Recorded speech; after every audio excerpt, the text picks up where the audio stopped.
அல்லி நாள் தாமரை மேல் ஆரணங்கின் துணைவே மல்லி நாடாண்ட மடமயில் மெல்லியலா ஆயர் குலவேந்தன் ஆகத்தான்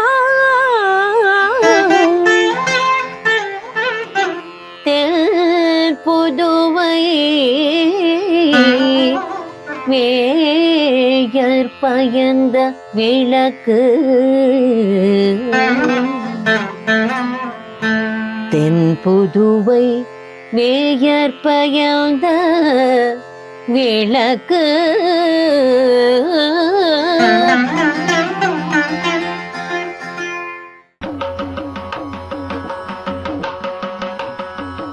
श्रीमत्यै विष्णुचित्तार्य मनोनन्दनहेतवे नन्दनन्दन सुन्दर्यै गोदायै नित्यमङ्गलम् गोदायै नित्यमङ्गलम्.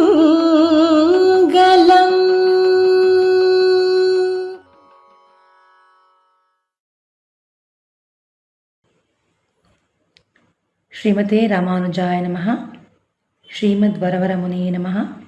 ಶ್ರೀ ವೆಂಕಟಗುರವೇ ನಮಃ. ಅಸ್ಮದ್ಗುರುಸಮಾರಂಭಾಂ ಯತಿಶೇಖರಮಧ್ಯಮಾಂ ಲಕ್ಷ್ಮೀವಲ್ಲಭಪರ್ಯಂತಾಂ ವಂದೇ ಗುರುಪರಂಪರಾಂ. ಭಾಗವತ ಕುಲಕೋಟಿಗೆ ಅಡಿಯನುಡಿಯ ಅನಂತ ಅನಂತ ಪ್ರಣಾಮಗಳು. இன்னோ திருவாடிப்பூரம் எமக்காகவன்னோ இங்கு ஆண்டாள் அவதரித்தாள், குன்னாத வாழ்வான வைகுந்தவான் ಭೋಗಂ ತನ್ನೆ ಇಹழ்ந்து ಆಳ್ವಾರ್ ತಿರುಮಗಳಾರಾಯ್ ಎಂದು ಅತ್ಯಂತ ಭಾವಪೂರಿತರಾಗಿ ತಮ್ಮ ಆತ್ಮಾಂತರಾಳದಿಂದ ಆಂಡಾಳ್ನ ಕಾರುಣ್ಯ ಗುಣದ ವೈಶಿಷ್ಟ್ಯತೆಯನ್ನು ವರ್ಣಿಸಿದ್ದಾರೆ ಆಚಾರ್ಯ ಶ್ರೀ ವನವಾಳ ಮಾಮುನಿಗಳು ತಮ್ಮ ಉಪದೇಶ ರತ್ನಮಾಲೆ ಎನ್ನುವ ದಿವ್ಯ ಗ್ರಂಥದಲ್ಲಿ. ಯಮಕ್ಕಾಗವನ್ನೋ, ನಮಗಾಗಿ ಅಲ್ಲವೇ? ಅದಾಗಿ ಈ ಸಂಸಾರವೆನ್ನುವ ಮಹಾಸಾಗರದಲ್ಲಿ ಮುಳುಗಿ ಬಳಲುತ್ತಿರುವ ಜೀವಾತ್ಮರಾದ ನಮ್ಮಗಳ ಸಲುವಾಗಿ ಅಲ್ಲವೇ ಆಂಡಾಳ್ ಈ ಭುವಿಯಲ್ಲಿ ತಿರುವವತರಿಸಿದಳು. ಕುಂದೇ ಬಾರದಂತಹ ಭೋಗ್ಯತೆಗೆ ಇನ್ನೊಂದು ಹೆಸರಾದ ಶ್ರೀವೈಕುಂಠವನ್ನೇ ತ್ಯಜಿಸಿ ತನ್ನ ಮಕ್ಕಳಾದ ನಮಗಾಗಿ ಪೆರಿಯಾಳ್ವಾರರ ತಿರುಕುಮಾರತಿಯಾಗಿ ಅವತರಿಸಿದಳು. ಆಹಾ, ಎಂತಹ ಕಾರುಣ್ಯ ಮೂರ್ತಿ ಇವಳು ಎಂದು ಅವಳ ವೈಶಿಷ್ಟ್ಯತೆಯನ್ನು ವರ್ಣಿಸುತ್ತಾರೆ ಆಚಾರ್ಯ ಶ್ರೀ ವನವಾಳ ಮಾಮುನಿಗಳು. ಇಂತಹ ಕಾರುಣ್ಯ ಮೂರ್ತಿಯಾದ ಆಂಡಾಳ್ ತಿರುವವತರಿಸಿದ ಈ ಆಡಿ ಮಾಸದಲ್ಲಿ ಅವಳು ಅನುಗ್ರಹಿಸಿದ ನಾಯ್ಚಿಯಾರ್ ತಿರುಮುಳಿ ಎನ್ನುವ 143 ಪಾಶುರಗಳನ್ನು ಒಳಗೊಂಡ ಅತ್ಯಂತ ದಿವ್ಯಾದ್ಭುತ ಗ್ರಂಥದ ಉಪನ್ಯಾಸ ಮಾಲಿಕೆಯಲ್ಲಿ ಕಾರ್ಕೋಳಲ್ ಪೂಕ್ಕಾಳ್ ಎಂದು ಆರಂಭಿಸಿ 10 ಪಾಶುರಣಗಳೊಂದಿಗೆ ಕೂಡಿದ 10ನೇ ಪದಿಹಂನ ಸಾರಾಂಶ ವೈಭವವನ್ನು ಶ್ರೀ ಪೆರಿಯವಾಚಾನ್ ಪಿಳ್ಳೆಯವರು ಅನುಗ್ರಹಿಸಿದ ವ್ಯಾಖ್ಯಾನ ಗ್ರಂಥದಿಂದ ಕ್ರೋಢೀಕರಿಸಿ ಶ್ರೀ ಶ್ರೀ ಶ್ರೀ ಯದುಗಿರಿ ಯತಿರಾಜ ನಾರಾಯಣ ರಾಮಾನುಜ ಜಿಯರ್ ಸ್ವಾಮಿಯವರ ದಿವ್ಯ ಸಾನ್ನಿಧ್ಯದಲ್ಲಿ ಅವರ ಕೃಪಾಶೀರ್ವಾದದೊಂದಿಗೆ ನಿಮ್ಮೊಂದಿಗೆ ಹಂಚಿಕೊಳ್ಳಲಿದ್ದೇನೆ. ಅಸ್ಮದಾಚಾರ್ಯರಾದ ಶ್ರೀ ಮುದಲಿಯಾರ್ಡಾನ್ ಸ್ವಾಮಿಯವರ ತಿರುಕ್ಕಮಲ ಪಾದಗಳಿಗೆ ವಂದಿಸುತ್ತಾ ಕಾರ್ಕೋಡಲ್ ಪೂಕ್ಕಾಳ್ ಎನ್ನುವ ತಿರುಮೊಳಿಯೊಳಗೆ ಇದೀಗ ಪ್ರವೇಶ ಮಾಡುತ್ತಿದ್ದೇನೆ. ಶ್ರೇಯಪತಿಯಾಗಿ ಶ್ರೀ ಭೂಮಿ ನೀಳಾನಾಯಕನಾಗಿ ಶ್ರೀವೈಕುಂಠದಲ್ಲಿ ನೆಲೆಸಿರುವ ಎಂಬೆರ್ಮಾನ್ನೊಂದಿಗೆ ಐಕ್ಯವಾಗಬೇಕೆಂಬ ತನ್ನ ಬಯಕೆಯಲ್ಲಿ ತಾನು ಯಶಸ್ವಿಯಾಗಲಿಲ್ಲ ಎಂಬ ನಿರಾಶೆ ಮತ್ತು ಹತಾಶೆಯಿಂದ ಕೋದೈ, ಹೂವುಗಳು, ಕೋಗಿಲೆಗಳು, ನವಿಲುಗಳು, ಮಳೆ ಮತ್ತು ಕಡು ನೀಲಿ ಸಾಗರದ ಪಾದಗಳಿಗೆ ಬೀಳುತ್ತಾಳೆ. ತನ್ನ ಸಂಕಟವನ್ನು ತೋಡಿಕೊಳ್ಳುತ್ತಾ ನಿರಂತರವಾಗಿ ಆತನ ಹಲವಾರು ಹೆಸರುಗಳನ್ನು ಮಾಮಾಯನ್, ಮಾಧವನ್, ವೈಗುಂದನ್, ಮಾಯನ್, ಮನ್ನು ವಡಮದುರೆ ಮೈಂದನ್, ತೂಯ ಪೆರುನೀರ್ ಯಮುನೈತ್ತುರೈವನ್ ಎಂದು ಹಲವಾರು ಶ್ರೀನಾಮಗಳನ್ನು ಮತ್ತೆ ಮತ್ತೆ ನೆನಪಿಸಿಕೊಳ್ಳುತ್ತಾ ಅವರೆಲ್ಲರ ಬಳಿ ನೀವೆಲ್ಲರೂ ಅವನ ಬಳಿ ಹೋಗಿ ಎನಗಾಗುತ್ತಿರುವ ವಿರಹ ವೇದನೆಯನ್ನು ಅವನಲ್ಲಿ ನಿವೇದಿಸಿ ಅವನನ್ನು ನಿಮ್ಮೊಂದಿಗೆ ಕರೆದು ತನ್ನಿ ಎಂದು ಪರಿಪರಿಯಾಗಿ ನಿವೇದನೆ ಮಾಡಿಕೊಳ್ಳುತ್ತಾಳೆ. ಆದರೆ ಅವಳ ನಿವೇದನೆಯೆಲ್ಲವೂ ನೀರಿನಲ್ಲಿ ಮಾಡಿದ ಹೋಮದಂತಾಗಿ ಒಂದಿಷ್ಟೂ ಪ್ರಯೋಜನಕ್ಕೆ ಬರದಂತಾಗುತ್ತದೆ. ಅವಳು ಮಾಡಿದ ನಿವೇದನೆಯನ್ನು ಅವುಗಳು ಸಂಪೂರ್ಣವಾಗಿ ನಿರ್ಲಕ್ಷಿಸಿ ಅವಳ ಪ್ರಾಣನಾಥನಾದ ನಟ್ರತ್ತುಳಾಯಮುಡಿ ನಾರಾಯಣನ್ ಶಂಗಡು ಚಕ್ರಂ ಏಂದುಂ ತಳಕ್ಕಯ್ಯನ್ ಪಂಗಯ ಕಣ್ಣನ್ ಅನ್ನು ಅವಳ ಕಡೆಗೆ ತಿರುಗಿಸುವಲ್ಲಿ ಅವುಗಳು ಒಂದಿಷ್ಟೂ ಸಹಾಯ ಮಾಡಲಿಲ್ಲ. ಇದು ಅವಳು ತನಗಾದ ದೌರ್ಜನ್ಯವೆಂದು ಬಗೆದು ಸಹಿಸಲಾರದ ಹಿಂಸೆಯಿಂದ ನರಳುತ್ತಾ ಅವಳ ಕಣ್ಗಳಿಗೆ ಹೂವುಗಳು, ಹಣ್ಣುಗಳು, ಪಕ್ಷಿಗಳು, ಮಳೆ ಮತ್ತು ಸಾಗರ ಇತ್ಯಾದಿಗಳೆಲ್ಲವೂ ಸಂತೋಷವನ್ನು ನೀಡುವ ಬದಲು ಹಿಂಸೆಯ ವಾತಾವರಣವನ್ನು ಸೃಷ್ಟಿಸಿ ಅವಳ ವಿರಹ ವೇದನೆಯನ್ನು ಇನ್ನಷ್ಟು ಹೆಚ್ಚಾಗುವಂತೆ ಮಾಡುತ್ತವೆ. ತನ್ನ ಮನದಾಳದಿ ಹುದುಗಿರುವ ಶಲ್ವ ಮನಾಳಿನಿಂದ ದೂರಾಗಿ ನರಳುತ್ತಿರುವ ತನ್ನ ವಿರಹ ವೇದನೆಯನ್ನು ಕಾರ್ಕೂಡಲ್ ಪೂಕ್ಕಾಳ್ ಎಂದು ಆರಂಭಿಸಿ 10 ಪಾಶುರಗಳಲ್ಲಿ ಅತ್ಯಂತ ಭಾವಪೂರ್ವಕವಾಗಿ ವ್ಯಕ್ತಪಡಿಸಿದ್ದಾಳೆ ಗೋದೆ. ಇದು ಬರಿಯ ಪಾಶುರಗಳಲ್ಲ, ಇದೊಂದು ಅನುಭವ. ಪ್ರತಿಯೊಂದು ಪದವೂ ಅತ್ಯಂತ ಮಹತ್ವಪೂರ್ಣವಾಗಿದ್ದು ಇದರ ಸಾರವನ್ನು ಅಮೃತವನ್ನಾಗಿಸಿ ಪಿಬರೇ ರಾಮರಸಂ ಎನ್ನುವಂತೆ ಗೋದಾರಸಾಮೃತವನ್ನು ಆತ್ಮಗಳ ಉಜ್ಜೀವನಕ್ಕಾಗಿ ಉಣಬಡಿಸಿದ್ದಾರೆ ಪರಮಕಾರುಣಿಕರಾದ ಶ್ರೀ ಪೆರಿಯವಾಚಾನ್ ಪಿಳ್ಳೈ ಸ್ವಾಮಿಯವರು. ಅವರು ಅತ್ಯಂತ ಪ್ರೀತಿಯಿಂದ ಉಣಬಡಿಸಿದ ಸಾರಾಮೃತವನ್ನು ನಾವೆಲ್ಲರೂ ಉಂಡು ಅನುಭವಿಸಿ ಆಚಾರ್ಯರ ಕೃಪೆಗೆ ಪಾತ್ರರಾಗೋಣ ಬನ್ನಿ. ಎಂಬೆರುಮಾನ್ ಅದಾಗಿ ತನ್ನ ಸ್ವಾಮಿಯಾದ ಭಗವಂತನೊಂದಿಗೆ ಸಂಶ್ಲೇಷವನ್ನು ಹಂಬಲಿಸಿ ಸಿಂಧುರ ಚಂಬೊಡಿ ಎನ್ನುವ ಹಿಂದಿನ ತಿರುಮೊಳಿಯಲ್ಲಿ ಎನೊಕ್ಕರು ಶರಣಂ ಶಾತುಮಿನೇ ಎನ್ನುವ ಪಾಶುರದಲ್ಲಿ ವಂಡುಕ್ಕಳ್ ಅದಾಗಿ ಜೇನುನೊಣಗಳು ಇತ್ಯಾದಿಗಳನ್ನು ಬೇಡಿಕೊಂಡಳು. ಮತ್ತು ವಿನ್ನೀರ ಮೇಲಾಪು ಎನ್ನುವ ತಿರುಮೊಳಿಯಲ್ಲಿ ಮೇಘಗಳ ಪಾದಗಳಿಗೆ ಬಿದ್ದಳು. ಆದರೆ ಅವ್ಯಾವುವೂ ಫಲಿಸದೆ ವ್ಯರ್ಥವಾಯಿತು. ಅದಾಗಿ ಅವನಿಗಾಗಿ ಅವಳ ಹಂಬಲದ ತೀವ್ರತೆಯು ಎಷ್ಟು ಹೆಚ್ಚಾಗುತ್ತಾ ಹೋಯಿತು ಎಂದರೆ ಅವನು ತಕ್ಷಣವೇ ಬಂದು ಅವಳ ಕಣ್ಮುಂದೆ ಕಾಣಿಸಿಕೊಳ್ಳಬೇಕು, ಅಥವಾ ಕನಿಷ್ಠ ಪಕ್ಷ ಅವನು ಅವಳ ಬಳಿಗೆ ಬರುವ ಕೆಲವು ಚಿಹ್ನೆಗಳನ್ನಾದರೂ ತೋರಿಸಬೇಕು. ಇಲ್ಲದೆ ಹೋದರೆ ಅವಳು ಪ್ರಾಣದೊಂದಿಗೆ ಇರುವುದೂ ಅಸಾಧ್ಯ ಎನ್ನುವ ಘಟ್ಟವನ್ನು ತಲುಪಿದಳು. ಅವನು ಬರುವುದಾಗಿ ಭರವಸೆ ನೀಡಿದ್ದ ಕಾರ್ಕಾಲ ಅದಾಗಿ ಮಳೆಗಾಲ ಬಂದು ಹೋಗಿದೆ. ಈ ಋತುವಿನಲ್ಲಿ ಕಾಣಿಸಿಕೊಂಡ ಹೂವುಗಳು ಮತ್ತು ಋತುವಿನ ಇತರ ಗುಣಲಕ್ಷಣಗಳು ಅವಳಿಗೆ ಭಗವಂತನ ಸುಂದರವಾದ ತಿರುಮೇನಿ ಅಂದರೆ ದಿವ್ಯ ಮಂಗಳ ವಿಗ್ರಹದ ಬಣ್ಣ ಮತ್ತು ಭಗವಂತನ ಇತರ ಗುಣಲಕ್ಷಣಗಳನ್ನು ನೆನಪಿಸುತ್ತಿವೆ ಮತ್ತು ಅವಳನ್ನು ಪರ್ಯಾಯವಾಗಿ ಜೀವಂತಗೊಳಿಸಿ ಮಂಕಾಗುವಂತೆ ಮಾಡುತ್ತಿವೆ. ಆ ಹೂವುಗಳಿಂದ ಅತ್ಯಂತ ಹಿಂಸೆಗೆ ಒಳಗಾಗಿ ಇವೆಲ್ಲವೂ ನನ್ನನ್ನು ಬಿಡದೆ ಹಿಂಸಿಸುತ್ತಿರುವುದರಿಂದ ಇನ್ನೂ ನಾನು ಜೀವಂತವಾಗಿರಲು ಸಾಧ್ಯವಿಲ್ಲ. ಆದರೂ ನಾನು ಬದುಕುವುದನ್ನು ಮುಂದುವರಿಸಲು ಇನ್ನೂ 2 ಕಾರಣಗಳಿದ್ದಾವೆ ಎಂದು ಭಾವಿಸುತ್ತಾಳೆ ಎಂದು ವರ್ಣಿಸುತ್ತಾ ಈ ತಿರುಮೊಳಿಯೊಳಗೆ ಪ್ರವೇಶ ಮಾಡುತ್ತಾರೆ ವ್ಯಾಖ್ಯಾನ ಚಕ್ರವರ್ತಿ ಪೆರಿಯವಾಚಾನ್ ಪಿಳ್ಳೈ. ಮೊದಲನೆಯ ಕಾರಣ, ಭಗವಂತನಲ್ಲಿ ಭಕ್ತಿ ಹೊಂದಿರುವ ಯಾರನ್ನೂ ಅವನು ಎಂದಿಗೂ ಕೈಬಿಡುವುದಿಲ್ಲ ಎಂದು ಅವನೇ ಪದೇ ಪದೇ ಘೋಷಿಸಿದ ನುಡಿಮುತ್ತುಗಳು. ಮಿತ್ರಭಾವೇನ ಸಂಪ್ರಾಪ್ತಂ ನತ್ಯಜೇಯಂ ಕಥಂಚನ ದೋಷೋ ಯದ್ಯಪಿ ತಸ್ಯ ಸ್ಯಾತ್ ಸತಾಂ ಏತತ್ ಅಗರ್ಹಿತಂ. ಇದು ಶ್ರೀರಾಮಾಯಣದ ಯುದ್ಧಕಾಂಡದಲ್ಲಿ ಶ್ರೀರಾಮನು ಸುಗ್ರೀವನ ಬಳಿ ವಿಭೀಷಣನ ಕುರಿತಾಗಿ ಹೇಳುವ ಮಾತು. ಸ್ನೇಹಭಾವದೊಂದಿಗೆ ನನ್ನ ಮೈತ್ರಿಯನ್ನು ಅರಸಿ ನನ್ನ ಬಳಿ ಬಂದಿರುವ ಈ ವಿಭೀಷಣನನ್ನು ನಾನು ಎಂದಿಗೂ ಕೈಬಿಡುವುದಿಲ್ಲ. ಅವನಲ್ಲಿ ದೋಷವಿದ್ದರೂ ಇರಲಿ, ಸಜ್ಜರು ಅವನನ್ನು ಸ್ವೀಕರಿಸುವುದನ್ನು ನಿಂದಿಸುವುದು ಸೂಕ್ತವಲ್ಲ ಎಂದು ವಿಭೀಷಣನಿಗೆ ನೀಡಿದ ಅಭಯವಚನ. ಅದು ಮಾತ್ರವಲ್ಲದೆ ದ್ಯೋಯುಪತೇತ್ ಪೃಥ್ವಿ ಸಿಯೇತ್ ಹಿಮವಾನ್ ಸಕಲೀ ಭವೇತ್ ಸುಶ್ಯೇತ್ ತೋಯನಿಧಿ ಕೃಷ್ಣೇ ನಮೋಮೋಗಂ ವಚೋ ಭವೇತ್. ಕೃಷ್ಣೇ, ಆಕಾಶ ಉರುಳಿ ಬೀಳಬಹುದು, ಭೂಮಿಯು ತುಂಡು ತುಂಡಾಗಬಹುದು, ಹಿಮಾಚಲ ಪರ್ವತವು ಛಿದ್ರವಾಗಬಹುದು, ಸಾಗರವು ಬತ್ತಿ ಹೋಗಬಹುದು, ಆದರೆ ನನ್ನ ವಚನವು ಎಂದಿಗೂ ವ್ಯರ್ಥವಾಗುವುದಿಲ್ಲ ಎಂದು ಮಹಾಭಾರತದಲ್ಲಿ ಶ್ರೀಕೃಷ್ಣನು ದ್ರೌಪದಿಯೊಂದಿಗೆ ಹೇಳಿದ ನುಡಿಮುತ್ತುಗಳು. ಅಷ್ಟಲ್ಲದೆ ಸಕೃದೇವ ಪ್ರಪನ್ನಾಯ ತವಾಸ್ಮೀತಿ ಚ ಯಾಚತೆ ಅಭಯಂ ಸರ್ವಭೂತೇಭ್ಯೋ ದದಾಮ್ಯೇತದ್ವ್ರತಂ ಮಮ. ಒಮ್ಮೆಯಾದರೂ ಸರಿಯೇ ನನಗೆ ಶರಣಾಗುವ, ನಾನು ನಿನ್ನ ಸೇವಕ ಎಂದು ನನ್ನ ರಕ್ಷಣೆಯನ್ನು ಬಯಸುವ ಪ್ರತಿಯೊಂದು ಜೀವಿಯನ್ನು ಸದಾಕಾಲ ಬೇಷರತ್ತಾಗಿ, ಅಂದರೆ ಯಾವುದೇ ಷರತ್ತಿಲ್ಲದೆ ರಕ್ಷಿಸುವುದೇ ನನ್ನ ಪ್ರತಿಜ್ಞೆ ಎಂದು ಶ್ರೀರಾಮಾಯಣದಲ್ಲಿ ಶ್ರೀರಾಮನು ನೀಡಿದ ಅಭಯವಚನ.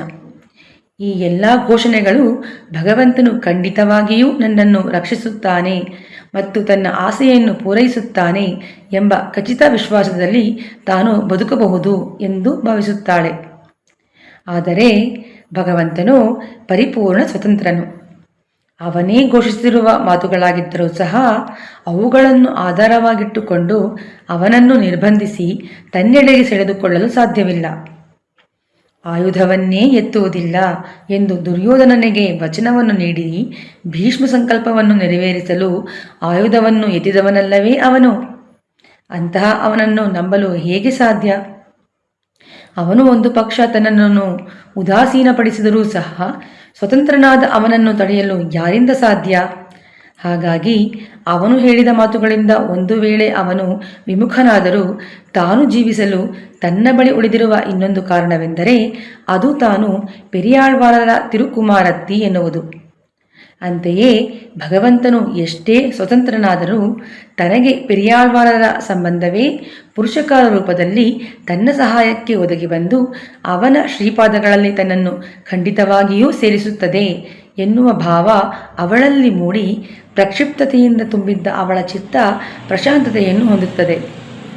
ಅದಾಗಿ ಭಗವಂತನು ಎಷ್ಟೇ ಕೃಪಾಮೂರ್ತಿಯಾಗಿದ್ದರೂ ಅವನು ಸ್ವತಂತ್ರನಾಗಿರುವುದರಿಂದ ಅವನ ಕೃಪೆಗೆ ಆ ಸ್ವತಂತ್ರವೇ ಅಡೆತಡೆಯಾಗಿ ನಿಲ್ಲುವ ಸಾಧ್ಯತೆಗಳೇ ಹೆಚ್ಚು. ಈ ಅಡೆತಡೆಗಳನ್ನು ನಿವಾರಿಸಿ ಭಗವಂತನ ಕೃಪಾಕಟಾಕ್ಷ ಸಂಪೂರ್ಣವಾಗಿ ದೊರಕುವಂತೆ ಮಾಡಲು ಆಚಾರ್ಯರ ಮಧ್ಯಸ್ಥಿಕೆ, ಅದಾಗಿ ಪುರುಷಕಾರ ಅತ್ಯಂತ ಅವಶ್ಯಕವಾದದ್ದಾಗಿದೆ.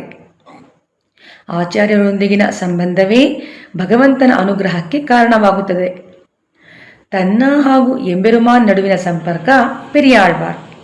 ಅವರು ಭಗವಂತನಿಗೆ ತುಂಬ ಪ್ರಿಯವಾಗಿರುವುದರಿಂದ ಈ ಸಂಬಂಧವನ್ನು ಅವನು ಎಂದಿಗೂ ಮುರಿಯನು. ಅದು ಅವನ ಸ್ವತಂತ್ರವನ್ನು ಖಂಡಿತ ಬದಲಾಯಿಸುತ್ತದೆ ಮತ್ತು ಪೆರಿಯಾಳ್ವಾರರ ಜೊತೆ ಒಡನಾಟ ಹೊಂದಿದವರನ್ನು ತನ್ನ ಪಾದಗಳ ಬಳಿ ಕೈಂಕರ್ಯಕ್ಕಾಗಿ ಸ್ವೀಕರಿಸುವುದನ್ನು ಹೊರತುಪಡಿಸಿ ಭಗವಂತನಿಗೆ ಬೇರೆ ಮಾರ್ಗವಿಲ್ಲ. ಅದಾಗಿ ಭಗವಂತನು ತಾನೇ ಹೇಳಿದ ಮಾತುಗಳು ಫಲಿಸುವುದೋ ಇಲ್ಲವೋ, ಅದಕ್ಕೆ ತಾನು ಪಾತ್ರಭೂತಳಾಗುವೆನೋ ಇಲ್ಲವೋ ಎನ್ನುವ ಸಂಶಯದ ಗೊಂದಲದಲ್ಲಿ ಸಿಲುಕಿ ನಲುಗಿ ನಂತರ ಕೊನೆಯಲ್ಲಿ ಮಿಕ್ಕೆಲ್ಲವೂ ತಪ್ಪಿದರೂ ತನಗೆ ಪೆರಿಯಾಳ್ವಾರರೊಂದಿಗಿನ ಒಡನಾಟದಿಂದ ಅವರೊಂದಿಗಿನ ತನ್ನ ಸಂಬಂಧ ಎಂದಿಗೂ ತನ್ನ ಕೈಬಿಡದು ಎನ್ನುವ ದೃಢ ನಿಶ್ಚಯ ಭಾವ ಅವಳ ಮನದಲ್ಲಿ ಮೂಡಿ ಮನಸ್ಸು ಹಗುರವಾಗುತ್ತದೆ. ಈ ತಿರುಮುಳಿಯ ಮುಖೇನ ಆಂಡಾಳ್ ನಮಗೆ ತಿಳಿಸಬಯಸುವ ವಿಚಾರವೇನೆಂದರೆ, ತನಗೆ ಶರಣಾಗುವವರನ್ನು ಉಳಿಸುವಲ್ಲಿ ಭಗವಂತನು ವಿಫಲನಾಗುವುದಿಲ್ಲ ಎಂಬ ಭರವಸೆಯನ್ನು ಅವನು ನೀಡಿದ್ದರೂ ಸಹ, ಅದಾಗಿ ಅನಯೇನಂ ಹರಿಶ್ರೇಷ್ಠ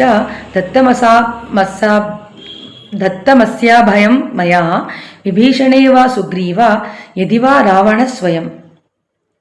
ವಾನರಶ್ರೇಷ್ಠನಾದ ಓ ಸುಗ್ರೀವ, ಅವನನ್ನು ನನ್ನ ಬಳಿಗೆ ಕರೆದುತ್ತಾ, ವಿಭೀಷಣನಾಗಿರಲಿ ಅಥವಾ ರಾವಣನೇ ಆಗಿರಲಿ, ನಾನು ಈಗಾಗಲೇ ಅವನಿಗೆ ನನ್ನ ರಕ್ಷಣೆಯ ಭರವಸೆಯನ್ನು ನೀಡಿಯಾಗಿದೆ ಎಂಬುದು ಶ್ರೀರಾಮಾಯಣದ ಯುದ್ಧಕಾಂಡದಲ್ಲಿ ಚಕ್ರವರ್ತಿಯ ತಿರುಕುಮಾರನಾದ ಶ್ರೀರಾಮನ ವಚನ.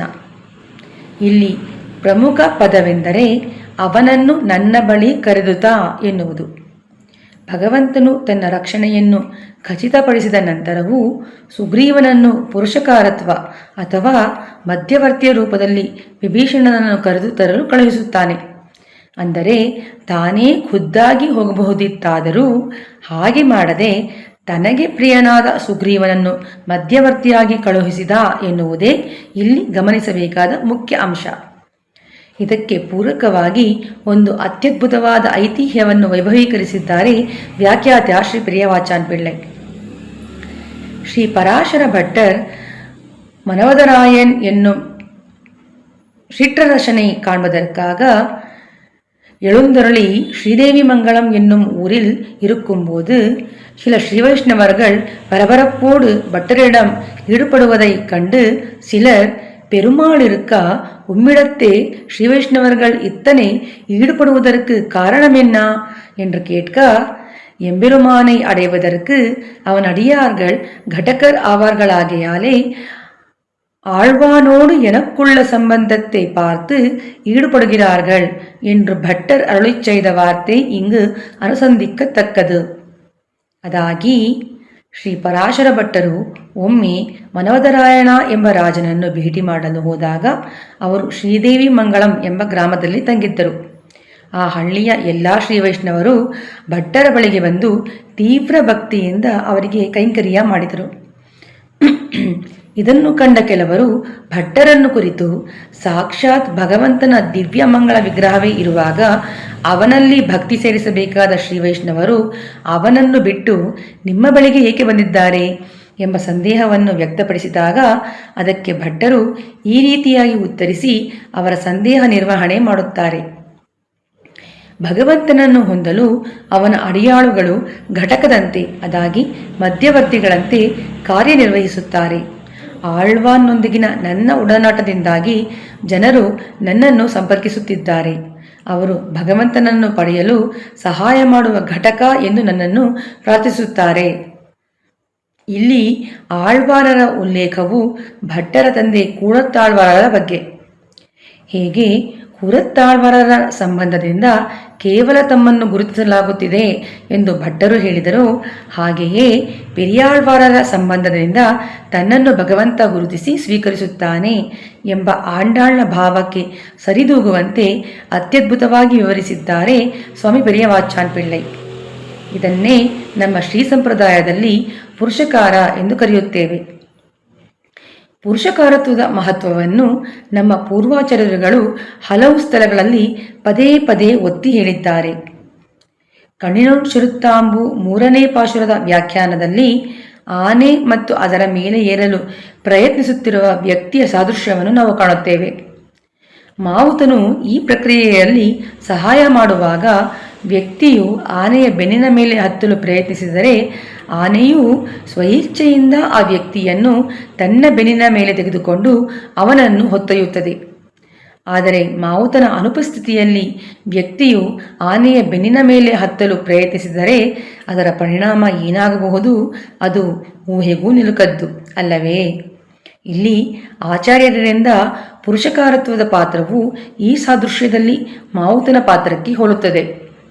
ಭಗವಂತನೆನ್ನುವ ಆನೆಯ ಬೆನ್ನೇರಬೇಕಾದರೆ ಒಬ್ಬ ಜೀವಾತ್ಮನಿಗೆ ಆಚಾರ್ಯನೆನ್ನುವ ಮಾವುತನ ಪುರುಷಕಾರದ ಅವಶ್ಯಕತೆ ಖಂಡಿತವಾಗಿಯೂ ಇದೆ ಎನ್ನುವುದನ್ನೇ ಈ ಪಾಶುರದ ಕೊನೆಯಲ್ಲಿ ಆಂಡಾಳ್ ನಮಗೆ ಉಪದೇಶಿಸಿದ್ದಾಳೆ. ಇದು ಮೊದಲು ಸಾಮಾನ್ಯವಾಗಿ ಎಲ್ಲ ಪಾಶುರಗಳನ್ನು ವಿವರಿಸಿ ಕಡೆಯಲ್ಲಿ ಕೊನೆಯ ಪಾಶುರದ ಮಹತ್ವ, ಅದಾಗಿ ಫಲಶ್ರುತಿಯನ್ನು ವಿವರಿಸುವುದು ಎನ್ನುವುದು ಪದ್ಧತಿ. ಆದರೆ ಇಲ್ಲಿ ನೋಡಿದರೆ ಪಾಶುರಗಳನ್ನು ವಿವರಿಸುವ ಮುನ್ನ ಈ ಪದಿಹಂ ಪ್ರವೇಶದಲ್ಲಿಯೇ ಕೊನೆಯ ಪಾಶುರಕ್ಕೆ ಹೊಂದಿದಂತೆ ವಿವರಣೆಯನ್ನು ನೀಡುತ್ತೇವೆನಲ್ಲ ಎಂದು ನೀವೆಲ್ಲ ಯೋಚಿಸುತ್ತಿರಬಹುದು. ಇದಕ್ಕೆ ಕಾರಣ ಉಂಟು. ನಮ್ಮ ಪೂರ್ವಾಚಾರ್ಯರುಗಳು ಕಾರಣವಿಲ್ಲದೆ ಯಾವುದನ್ನೂ ಮಾಡುವವರಲ್ಲ. ಸೀತಾಮಾತೆಯನ್ನು ಕಂಡು ಹಿಂದಿರುಗಿದ ಹನುಮಂತ ಶ್ರೀರಾಮನನ್ನು ಕಂಡೊಡನೆಯೇ ಕಂಡೇನ್ ಸೀತೆಯೇ, ಅದಾಗಿ ಕಂಡೆನು ಸೀತಾಮಾತೆಯನ್ನು ಎಂದು ಹೇಳುತ್ತಾನೆ. ಅವನು ಹಾಗೆ ಹೇಳದೆ ಸೀತೆಯೇ ಕಂಡೇನ್, ಸೀತಾಮಾತೆಯನ್ನು ಕಂಡೆನು ಎಂದು ಹೇಳಬಹುದಿತ್ತಲ್ಲವೇ? ಆದರೆ ಹನುಮಂತನ ಇಂಗಿತ ಶ್ರೀರಾಮನ ಕಾತುರತೆಯನ್ನು ಅರಿತಿತ್ತು. ತನ್ನ ಸೀತೆಯು ದೊರೆತಳೋ ಇಲ್ಲವೋ ಎನ್ನುವ ಅನುಮಾನ ಮಿಶ್ರಿತ ಕುತೂಹಲ ಭಾವದೊಂದಿಗೆ ಶ್ರೀರಾಮನು ಹನುಮಂತನ ಬರುವಿಕೆಗಾಗಿ ಎದುರು ನೋಡುತ್ತಿದ್ದವನು. ಹಾಗಾಗಿ ಅವನನ್ನು ನೋಡಿದೊಡನೆಯೇ ಕಂಡೆನು ಎಂದು ಉಚ್ಚರಿಸಿದ ಮೊದಲ ಪದ ಶ್ರೀರಾಮನಲ್ಲಿ ತುಂಬಿದ್ದ ಅಳುಕು, ಸಂಕಟ, ನೋವು ಎಲ್ಲವನ್ನೂ ಹೋಗಲಾಡಿಸಿ ಅವನ ಮುಖ ಉಲ್ಲಾಸಕ್ಕೆ ಕಾರಣವಾಯಿತು. ಅಂತೆಯೇ ಇಲ್ಲಿ ಪೆರಿಯವಾಚಾನ್ ಪಿಳ್ಳೆಯೂ ಸಹ ಆಂಡಾಳ್ನ ಇಂಗಿತವನ್ನು ಅರಿತಿದ್ದರಿಂದ ತನ್ನ ತಂದೆ ಪೆರಿಯಾಳ್ವಾರರ ಸಂಬಂಧದ ಮುಖೇನ ತನಗೆ ಭಗವಂತನು ಪ್ರಾಪ್ತಿಯಾಗುವನೆಂಬ ವಿಷಯವನ್ನು ಮೊದಲು ತಿಳಿಸುವುದರಿಂದ ಆಂಡಾಳ್ ಸ್ವಲ್ಪ ಮಟ್ಟಿಗಾದರೂ ಧರಿಸಿಯಾಳು, ಇದರಿಂದ ಅವಳ ಮುಖ ಉಲ್ಲಾಸವಾಗುವುದು ಎನ್ನುವ ಭಾವದಿಂದ ಸ್ವಾಮಿ ಪೆರಿಯವಾಚಾನ್ ಪಿಳ್ಳೈ ಕೊನೆಯ ಪಾಶುರದ ಸಾರಾಂಶವನ್ನು ಮೊದಲಿಗೆ ತಿಳಿಸಿದ್ದಾರೆ ಎನ್ನಬಹುದು. ಅದು ಮಾತ್ರವಲ್ಲ, ಒಂದು ಮಗುವಿಗೆ ಕಂದ ನೀನು ಮಾವಿನ ಗಿಡವನ್ನು ನೆಡು ಎಂದರೆ ಅದು ನೆಡುವುದೇ? ಅದರ ಬದಲು ಕಂದ ನಿನಗೆ ರುಚಿ ರುಚಿಯಾದ ಮಾವಿನ ಹಣ್ಣು ಬೇಕೇ? ಹಾಗಿದ್ದರೆ ಮಾವಿನ ಗಿಡವನ್ನು ನೆಡು ಎಂದು ಹೇಳಿದರೆ ಆ ಮಾವಿನ ಹಣ್ಣಿನ ಆಸೆಯಿಂದ ಆ ಮಗುವು ತಕ್ಷಣವೇ ಓಡಿಬಂದು ಗಿಡವನ್ನು ನೆಡುತ್ತದೆ ಅಲ್ಲವೇ? ಹಾಗೆಯೇ ಜೀವಾತ್ಮರಾದ ನಾವುಗಳು ಸುಮ್ಮನೆ ಯಾವುದನ್ನೂ ಮಾಡುವವರಲ್ಲ. ಅದರಿಂದ ಏನಾದರೂ ಫಲ ದೊರೆಯುವುದು ಎಂದರೆ ಆ ಕೆಲಸವನ್ನು ನಾ ಮುಂದು ತಾ ಮುಂದು ಎಂದು ಮೇಲೆ ಎಳೆದುಕೊಂಡು ಮಾಡುತ್ತೇವೆ. ಹಾಗಾಗಿ ನಮಗೆ ಈ ತಿರುಮಳೆಯನ್ನು ಅನುಸಂಧಾನ ಮಾಡುವುದರಿಂದ, ಅರ್ಥವನ್ನು ತಿಳಿದುಕೊಳ್ಳುವುದರಿಂದ ದೊರೆಯುವ ಫಲ ಏನು ಎಂದು ಮೊದಲಿಗೇ ತಿಳಿದರೆ ನಾವು ತಪ್ಪದೇ ಈ ಪಾಶುರದ ಸಾರಾಂಶವನ್ನು ಸಂಪೂರ್ಣವಾಗಿ ತಿಳಿಯಲು ಕನಿಷ್ಠ ಪಕ್ಷ ಪ್ರಯತ್ನವನ್ನಾದರೂ ಮಾಡುತ್ತೇವೆ. ಇದರಿಂದ ನಮಗೆ ಆಚಾರ್ಯ ಅನುಗ್ರಹವು ಉಂಟಾಗಿ ಆತ್ಮೋಜ್ಜೀವನವನ್ನು ಹೊಂದುತ್ತೇವೆ ಎನ್ನುವ ಆಶಯದೊಂದಿಗೆ ನಮ್ಮಗಳ ಮೇಲೆ ಅತ್ಯಂತ ಕಾರುಣ್ಯಭರಿತ ಪ್ರೀತಿಯನ್ನು ಹೊಂದಿರುವ ಪರಮ ಕಾರುಣಿಕರಾದ ಶ್ರೀ ಪೆರಿಯವಾಚಾನ್ ಪಿಳ್ಳೈ ಈ ರೀತಿಯಾಗಿ ವ್ಯಾಖ್ಯಾನಿಸಿ ಉಪಕರಿಸಿ ಅನುಗ್ರಹಿಸಿದ್ದಾರೆ. ಅವರ ಈ ಕೃಪೆಗೆ ಅಡಿಯೇನ್ ತಲೆಯೆಲ್ಲಾಂ ಕೈಮಾರಿಲೇನೆ ಎಂದು ಹೇಳುತ್ತಾ ಮೊದಲ ಪಾಶುರದೊಳಗೆ ಪ್ರವೇಶ ಮಾಡುತ್ತಿದ್ದೇನೆ. கார்கோடல் பூக்காள் கார்கடல் வண்ணன் எம்மேல் உம்மை போர்க்கோலம் செய்து போர விடுத்தவன் எங்குத்தான் ஆர்கோய் நின்னாம் பூசலிடுவது அனுத்திளாய் தார்கோடம் நெஞ்சம் தன்னை ಪಡೆಕವಲ್ಲೇನ್ ಅಂದೋ. ಓ ಕಪ್ಪು ಬಣ್ಣದ ಕಾರ್ಕೊಡಲ ಹೂವುಗಳೇ, ಕತ್ತಲ ಸಾಗರದ ಬಣ್ಣವನ್ನು ಹೊಂದಿರುವ ನಿಮ್ಮೆಲ್ಲರನ್ನೂ ನನ್ನ ಮೇಲೆ ಯುದ್ಧ ಮಾಡಲೆಂದೇ ಕಳಿಸಿರುವ ಆ ನಿಮ್ಮ ಭಗವಂತನು ಎಲ್ಲಿ ಅವಿತಿದ್ದಾನೆ ಹೇಳುವಂಥವರಾಗಿ, ನಿಮ್ಮ ಈ ಕಡು ಕಪ್ಪು ಬಣ್ಣದಿಂದ ಅವನ ನೆನಪು ಬರುವಂತೆ ಮಾಡಿರುವ ಅವನ ಈ ಘೋರ ಅಪರಾಧದ ಬಗ್ಗೆ ನಾನಾರ ಬಳಿ ದೂರು ನೀಡಲಿ, ನೀವೇ ಹೇಳುವಂಥವರಾಗಿ. ಬೇಡವೆಂದರೂ ಕೇಳದ ನನ್ನ ಚಿತ್ತ ಅವನು ಧರಿಸಿದ ಸುಗಂಧ ಭರಿತ ತುಳಸಿ ಮಾಲೆಯ ಸುತ್ತ ನಿರಂತರವಾಗಿ ತಿರುಗುತ್ತಿರುತ್ತದೆ.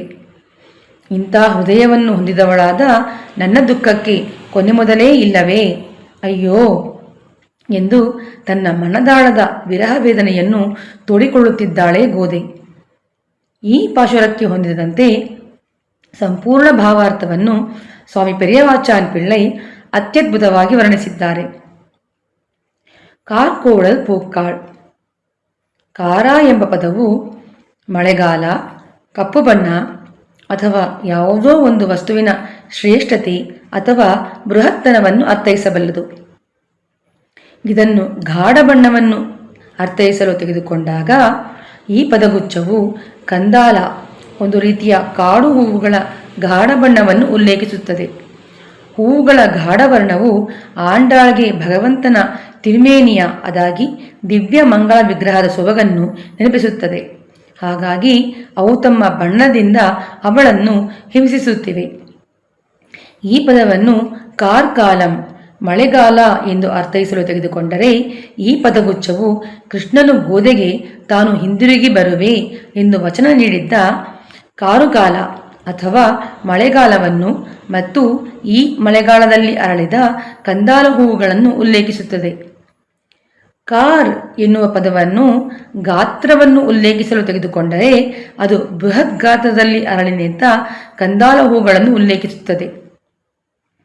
ಈ ರೀತಿಯಾಗಿ ಕಾರುಕಾಲ ಅದಾಗಿ ಕೃಷ್ಣನ ಬರುವಿಕೆಯನ್ನು ನೆನಪಿಸುವ ಈ ಮಳೆಗಾಲದಲ್ಲಿ ಕಡು ಕಪ್ಪು ಬಣ್ಣದಿಂದ ಬೃಹದಾಕಾರವಾಗಿ ಅರಳಿ ನಿಂತು ಅವನ ತಿರುಮೇನಿಯ ಸೊಬಗನ್ನು ನೆನಪಿಸಿ ನನ್ನನ್ನು ಹಿಂಸಿಸುತ್ತಿರುವ ಕಂದಾಲ ಪುಷ್ಪಗಳೇ, ಇದು ನಿಮಗೆ ತರವೇ?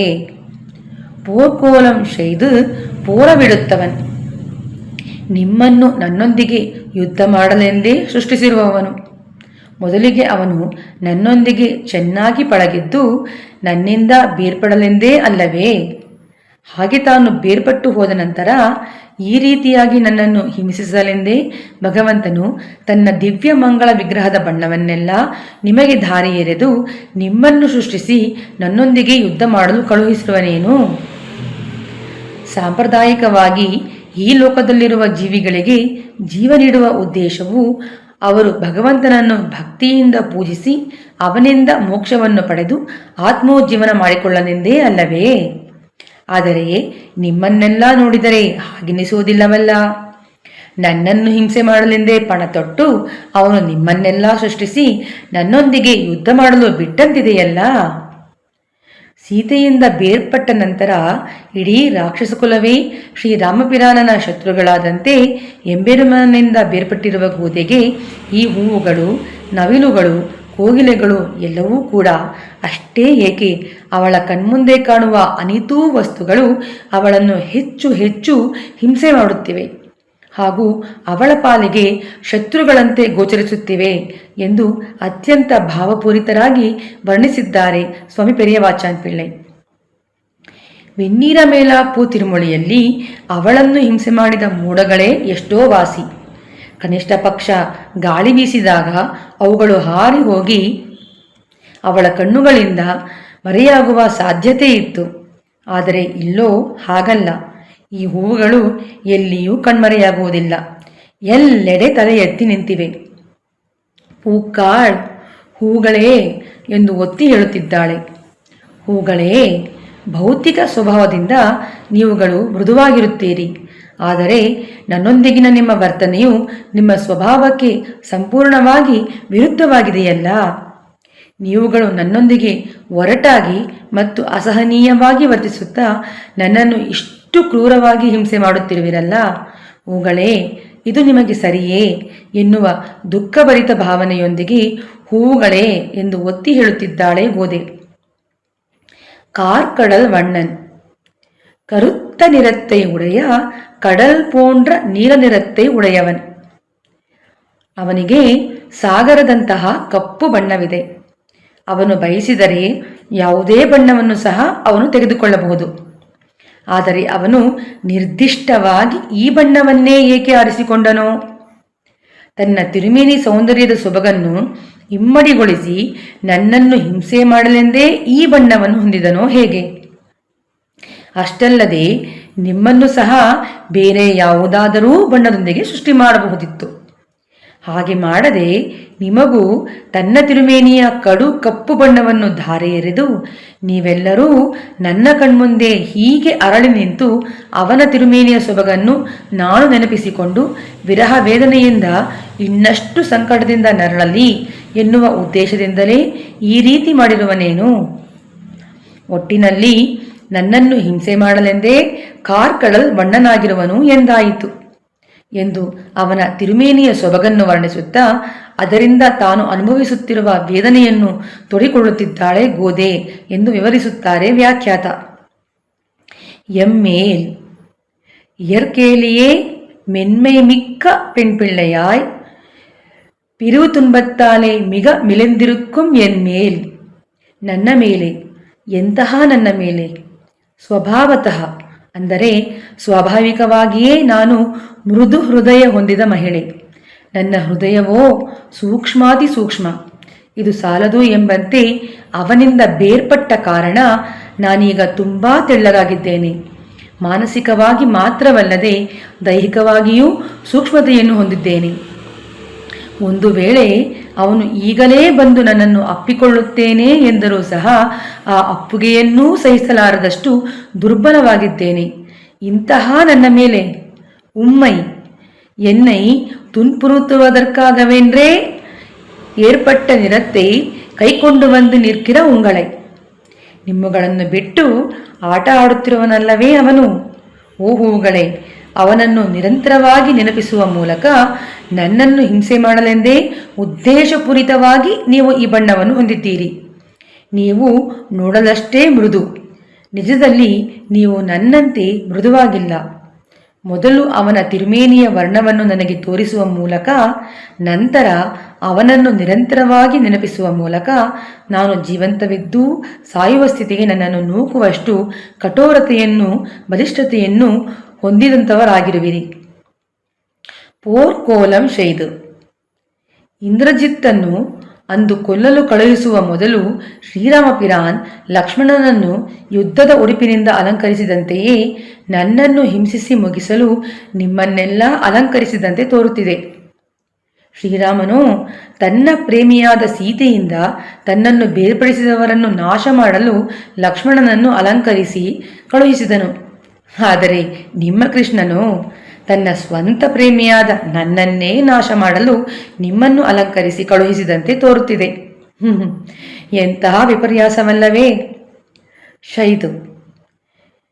இவற்றை படைத்து நிறம் கொடுத்தவன் ಅವನೇ ಅಲ್ಲವೋ? ಭಗವಂತನು ಸೃಷ್ಟಿಕರ್ತ ಎನ್ನುವ ಅಂಶವನ್ನು ಇಲ್ಲಿ ಒತ್ತಿ ಹೇಳುತ್ತಿದ್ದಾಳೆ ಗೋದೆ. ಅದಾಗಿ ಈ ಹೂಗಳನ್ನು ಒಳಗೊಂಡಂತೆ ಎಲ್ಲವನ್ನೂ ಸೃಷ್ಟಿಸಿದವನು ಮತ್ತು ಗೋದೆಗೆ ನಿರಂತರವಾಗಿ ಅವನನ್ನು ನೆನಪಿಸುವಂತೆ ಅವುಗಳಿಗೆ ತನ್ನ ಸುಂದರವಾದ ಬಣ್ಣದಂತಹ ಗುಣಲಕ್ಷಣಗಳನ್ನು ನೀಡಿದವನು ಅವನೇ ಆಗಿರುವನು. ಕೃಷ್ಣ ಇವ ಹಿ ಲೋಕಾನಾಂ ಉತ್ಪತ್ತಿರಪಿ ಚಾಪ್ಯಯಃ ಕೃಷ್ಣಸ್ಯ ಹಿ ಕೃತೆ ಭೂತಮಿದಂ ವಿಶ್ವಂ ಚರಾಚರಂ. ಕೃಷ್ಣನೇ ಈ ಬ್ರಹ್ಮಾಂಡದ ಸೃಷ್ಟಿಕರ್ತ, ರಕ್ಷಕ ಮತ್ತು ವಿನಾಶಕ. ಚಲಿಸುವ ಮತ್ತು ಚಲಿಸದಿರುವ ಎಲ್ಲವೂ ಅವನ ಸಂತೋಷಕ್ಕಾಗಿಯೇ ಸೃಷ್ಟಿಸಲ್ಪಡುತ್ತವೆ ಎಂಬುದು ಮಹಾಭಾರತದ ಸಭಾಪರ್ವದಲ್ಲಿ ಘೋಷಿತವಾದ ಸತ್ಯವಾಕ್ಯ. ಹಾಗಾಗಿ ಶೈದು ಎನ್ನುವ ಪದದ ಮೂಲಕ ಜಗತ್ತಿನ ಸಕಲಕ್ಕೂ ಕಾರಣ, ಕಾರ್ಯ, ಕರ್ತೃ ಅವನೇ ಎನ್ನುವ ಅಂಶವನ್ನು ಗೋದೆ ನಮಗೆಲ್ಲರಿಗೂ ಮನದಟ್ಟಾಗುವಂತೆ ಒತ್ತಿ ಹೇಳುತ್ತಿದ್ದಾಳೆ. ಪೋರವಿಡುತ್ತವನ್. ಹೂವುಗಳಾದ ನೀವುಗಳು ನನ್ನನ್ನು ಸಂಪೂರ್ಣವಾಗಿ ನಾಶ ಮಾಡುವಲ್ಲಿ ಸಾಕಷ್ಟು ವೇಗವಾಗಿಲ್ಲ ಎಂದು ಭಾವಿಸಿ ನಿಮ್ಮಗಳ ಹಿಂದೆ ನಿಂತು ನಿಮ್ಮನ್ನು ವೇಗವಾಗಿ ಕೆಲಸ ಮಾಡಲು ಪ್ರೇರೇಪಿಸುತ್ತಿರುವನೇನು? ರಾಜರು ತಮ್ಮ ಶತ್ರುಗಳ ಕೋಟೆಗಳ ಮೇಲೆ ದಾಳಿ ಮಾಡಿದಾಗ ಅವರ ಯೋಧರು ಆ ಕೋಟೆಗಳನ್ನು ಹೊಡೆದು ಉರುಳಿಸುವಲ್ಲಿ ವಿಫಲರಾದರೆ ಆಗ ರಾಜರು ತಮ್ಮ ಛತ್ರಿ, ಚಾಮರ ಮುಂತಾದ ತಮ್ಮ ಸಾಮಗ್ರಿಗಳನ್ನು ಯುದ್ಧಭೂಮಿಗೆ ಕಳುಹಿಸುತ್ತಾರೆ. ಈ ಮೂಲಕ ಯುದ್ಧದಲ್ಲಿ ಯಶಸ್ವಿಯಾಗಲು ಮತ್ತು ಶತ್ರುಗಳ ಕೋಟೆಗಳನ್ನು ಬೀಳಿಸಲು ತಮ್ಮ ಯೋಧರನ್ನು ಪ್ರೋತ್ಸಾಹಿಸಿ ಹುರಿದುಂಬಿಸುತ್ತಾರೆ. ಅದೇ ರೀತಿ ನೀವುಗಳು ಸಹ ವೇಗವಾಗಿ ನಾಶ ಮಾಡಲು ಪ್ರೋತ್ಸಾಹಪೂರ್ವಕವಾಗಿ ಅವನು ನಿಮಗೆ ತನ್ನ ಬಣ್ಣವನ್ನು ನೀಡಿದ್ದಾನೆ ಎಂದು ತೋರುತ್ತದೆ. ಒಂದು ವೇಳೆ ನನ್ನನ್ನು ಹಿಂಸಿಸಲು ಅವನು ನಿಮ್ಮನ್ನು ಸೃಷ್ಟಿಸದೇ ಹೋಗಿದ್ದರೆ ಕನಿಷ್ಠ ಪಕ್ಷ ನನ್ನ ದೃಷ್ಟಿಯಲ್ಲಿ ನೀವುಗಳು ಕಾಣಿಸಿಕೊಳ್ಳುತ್ತಿರಲಿಲ್ಲ ಹಾಗೂ ನನಗೆ ಈ ಅಸಹನೀಯ ವಿರಹ ವೇದನೆ ಉಂಟಾಗುತ್ತಿರಲಿಲ್ಲ ಎಂದು ಹೂವುಗಳ ಬಳಿ ತನ್ನ ಮನದಾಳದ ನೋವನ್ನು ವಿವರಿಸುತ್ತಿದ್ದಾಳೆ ಗೋದೆ. ಎಂಗೊತ್ತಾನ್? ಈ ರೀತಿಯಾಗಿ ನಿಮ್ಮನ್ನು ಯುದ್ಧ ಮಾಡಲೆಂದು ಕಳುಹಿಸಿದ ಅವನು ಎಲ್ಲಿದ್ದಾನೆ?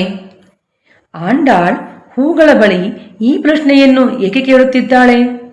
ಏಕೆಂದರೆ ಅವನು ಅವುಗಳ ಹಿಂದೆ ನಿಂತು ಈ ಕೆಲಸವನ್ನು ಮಾಡಿಸುತ್ತಿದ್ದಾನೆ ಎಂಬ ಅನುಮಾನ ಅವಳಿಗೆ.